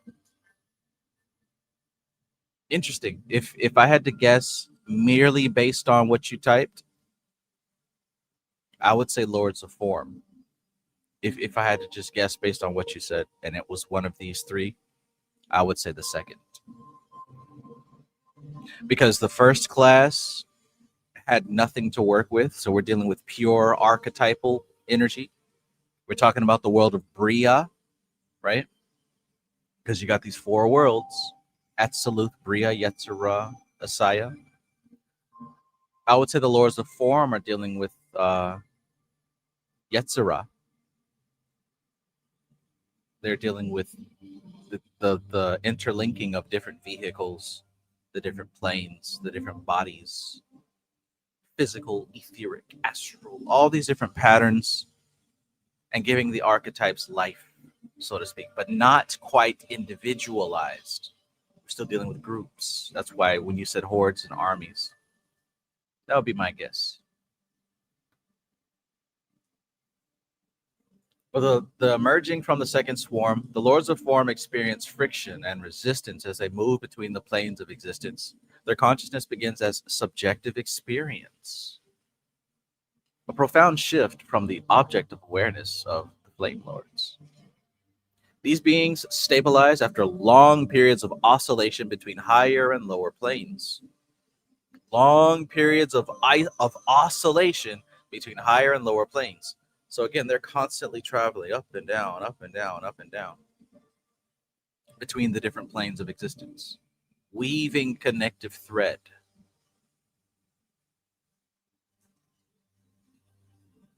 When you ask me about ancestors, I don't think about human beings. I'm going back further to these primordial cosmic pattern creators. You ask me about ancestors, this is what I think of. This is what I'm talking about. The ancestors of humanity as a whole. You got to take that subjective mind, that subconscious mind back further than the beast, further than the human beast.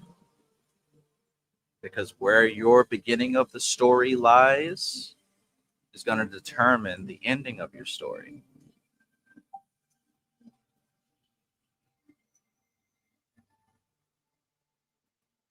Marwa Fakir, peace and greetings. Marwa says, good morning, Trev. I love this presentation. It's beautiful work. Thank you. My pleasure. Like I said, if you want to see these or read these slides, study them yourself, the link to download them is most certainly in the description. In the description. You'll find the link in the description. So these beings stabilize only after long periods of oscillation between higher and lower planes, gradually mastering the art of crystallizing consciousness into enduring structures and form. The function of the Lords of Form: bodybuilding, right? Constructing the bodies and vehicles required for consciousness to inhabit any plane of existence. Planetary shaping, structural frameworks, karmic patterning. So when she's talking about these Lords of Form, this is what they do. They represent their namesake. The evolutionary impact of these Lords of Form: template crystallization, matter deposition, group soul initiation, right? They initiate the formation of group souls. How do they do that? Through rhythmic patterns and through structuring the collective consciousness.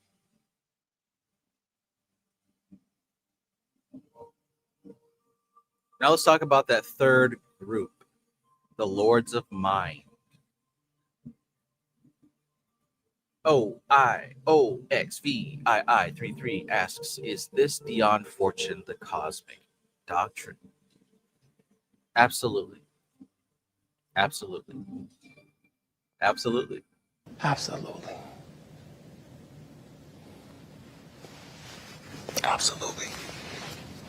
Absolutely.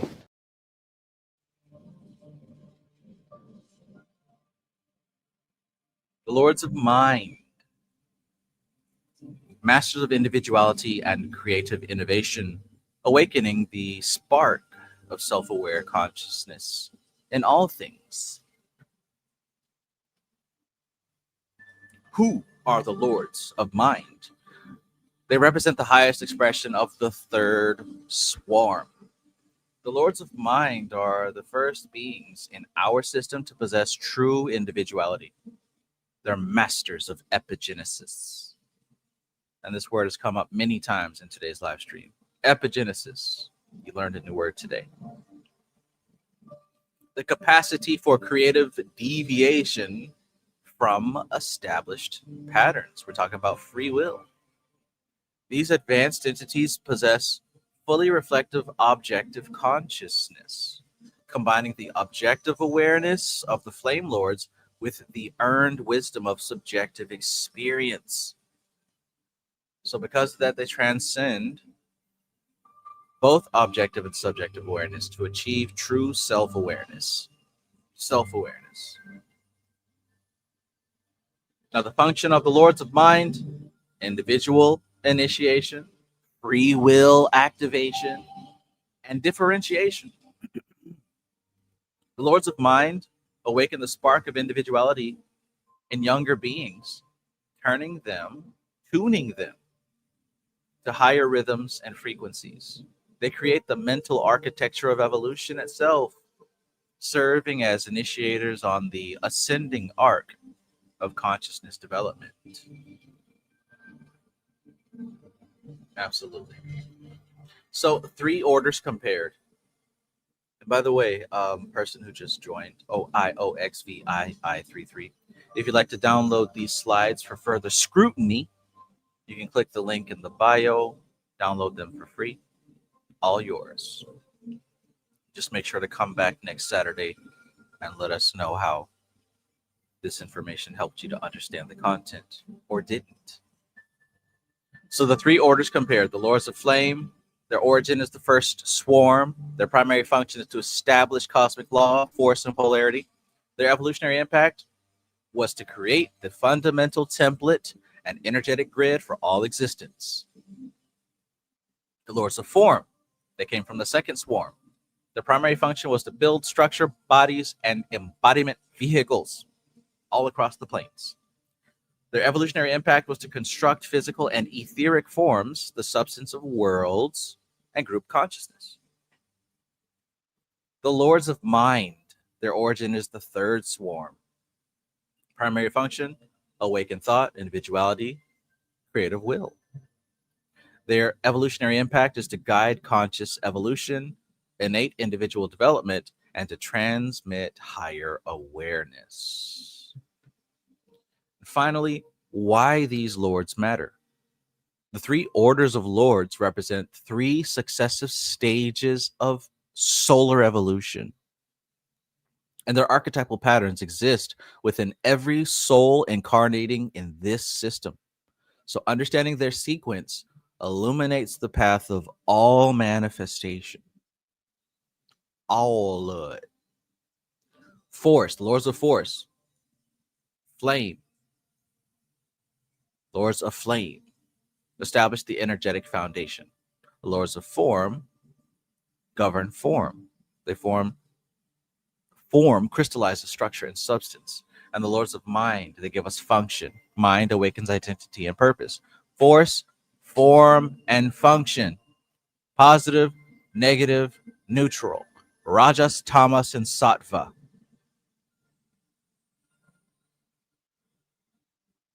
You understand? It's business.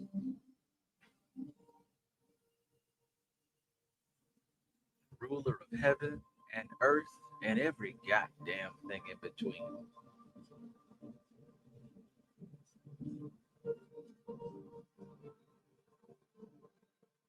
In English.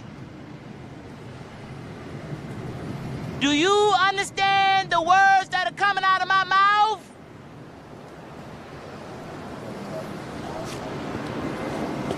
I cannot. Every magical act, every creative endeavor, every evolutionary impulse follows the sacred sequence: force, form, and function. The eternal pattern of the great builders, the three great builders. And there you have it, my peoples.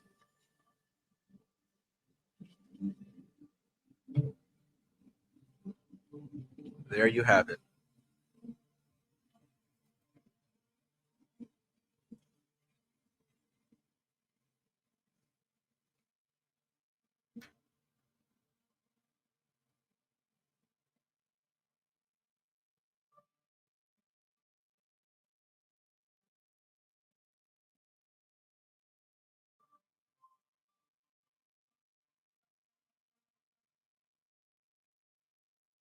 There you have it. OIOXV1133 says, by no means am I trying to target you. It was a genuine question. By all means, call me a fool and teach me if I'm wrong with me. I'm not sure where that's coming from, but okay. Okay.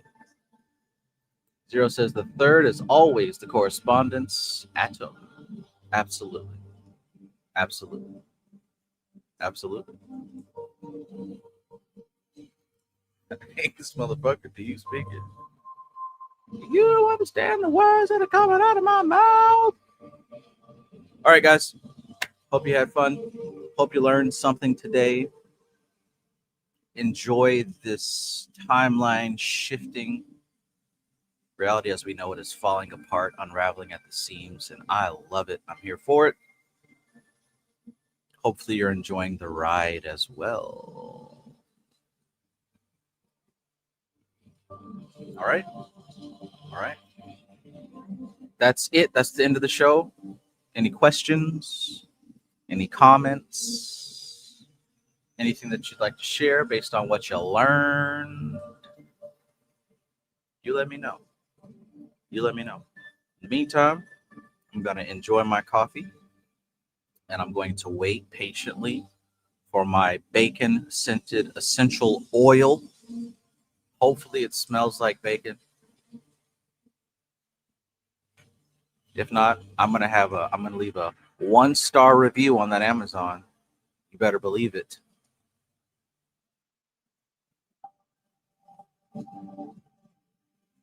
Better believe it.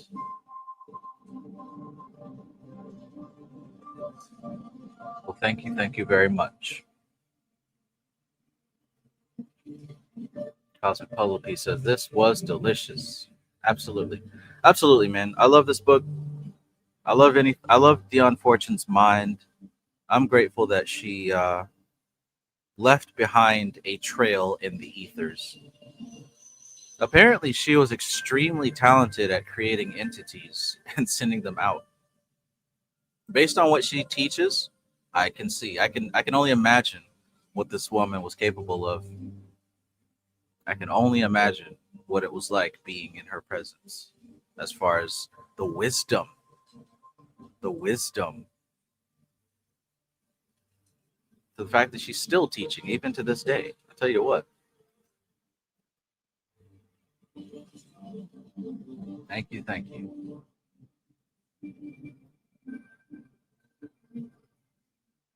Fantastic, fantastic. So Saturn has gone direct again. So that means get back on what you're supposed to be doing. You ain't got no excuse, nothing stopping you now. Even Mercury has gone direct. So this is prime time to jump back into the driver's seat, take it off of autopilot, kick it into manual mode. Manual mode. That's where we at. I'm thinking about doing some tarot again, especially with that part that she said about these archetypes and how we find ourselves, well, these are my words, but how we find ourselves shadows of these archetypes. I think that helps me with my tarot read. Sure. Sure.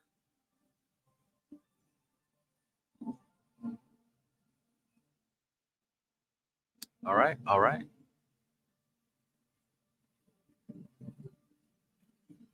Cool beans. So have a good night. Enjoy your Sunday, Saturday night, Sunday, and the rest of this year. It's almost over with. Can you believe it? It was just, I still remember Thanksgiving last year, man. I don't care what nobody says. Time is moving faster and faster and faster. I don't care what anybody else says with their logical explanations of, oh, you get older and time. Yeah, sure, but time is also moving fast. I promise you. I promise you. It doesn't matter though. Nothing matters. Nothing matters. Remember that next time you get triggered and worked up and pissed off and ready to crash out. This shit does not matter. Don't be a little baby. Man up. Woman up. They them up. Stop being a little bitch. This shit don't matter. There's nothing here worth crashing out. Nothing here worth acting crazy and wild. You gotta bend these elements. You gotta bend these elements like an avatar. Oh, so you doing the bending? Is that what it is? Right? You doing the bending. Remember that. You doing the bending.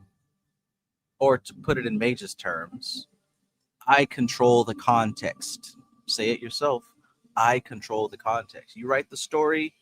You write the story. You write the meaning. You determine what means what, how it affects you. You're the architect.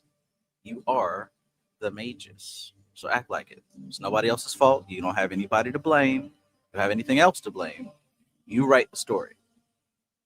And as I said earlier, you've got deep experience of this because once upon a time, you fell from heaven and manifested into material plane. So you know how to transmute energy into dense matter. Keep on keeping on. You doing the bending.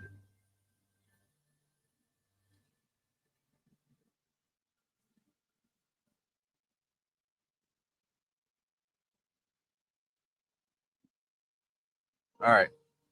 That's it. Drink water, right? Stay hydrated. Touch grass. You don't have to suffer. You don't have to suffer. You don't have to suffer. Maintain your frame. Be ever vigilant. Exert your influence. Always be leading.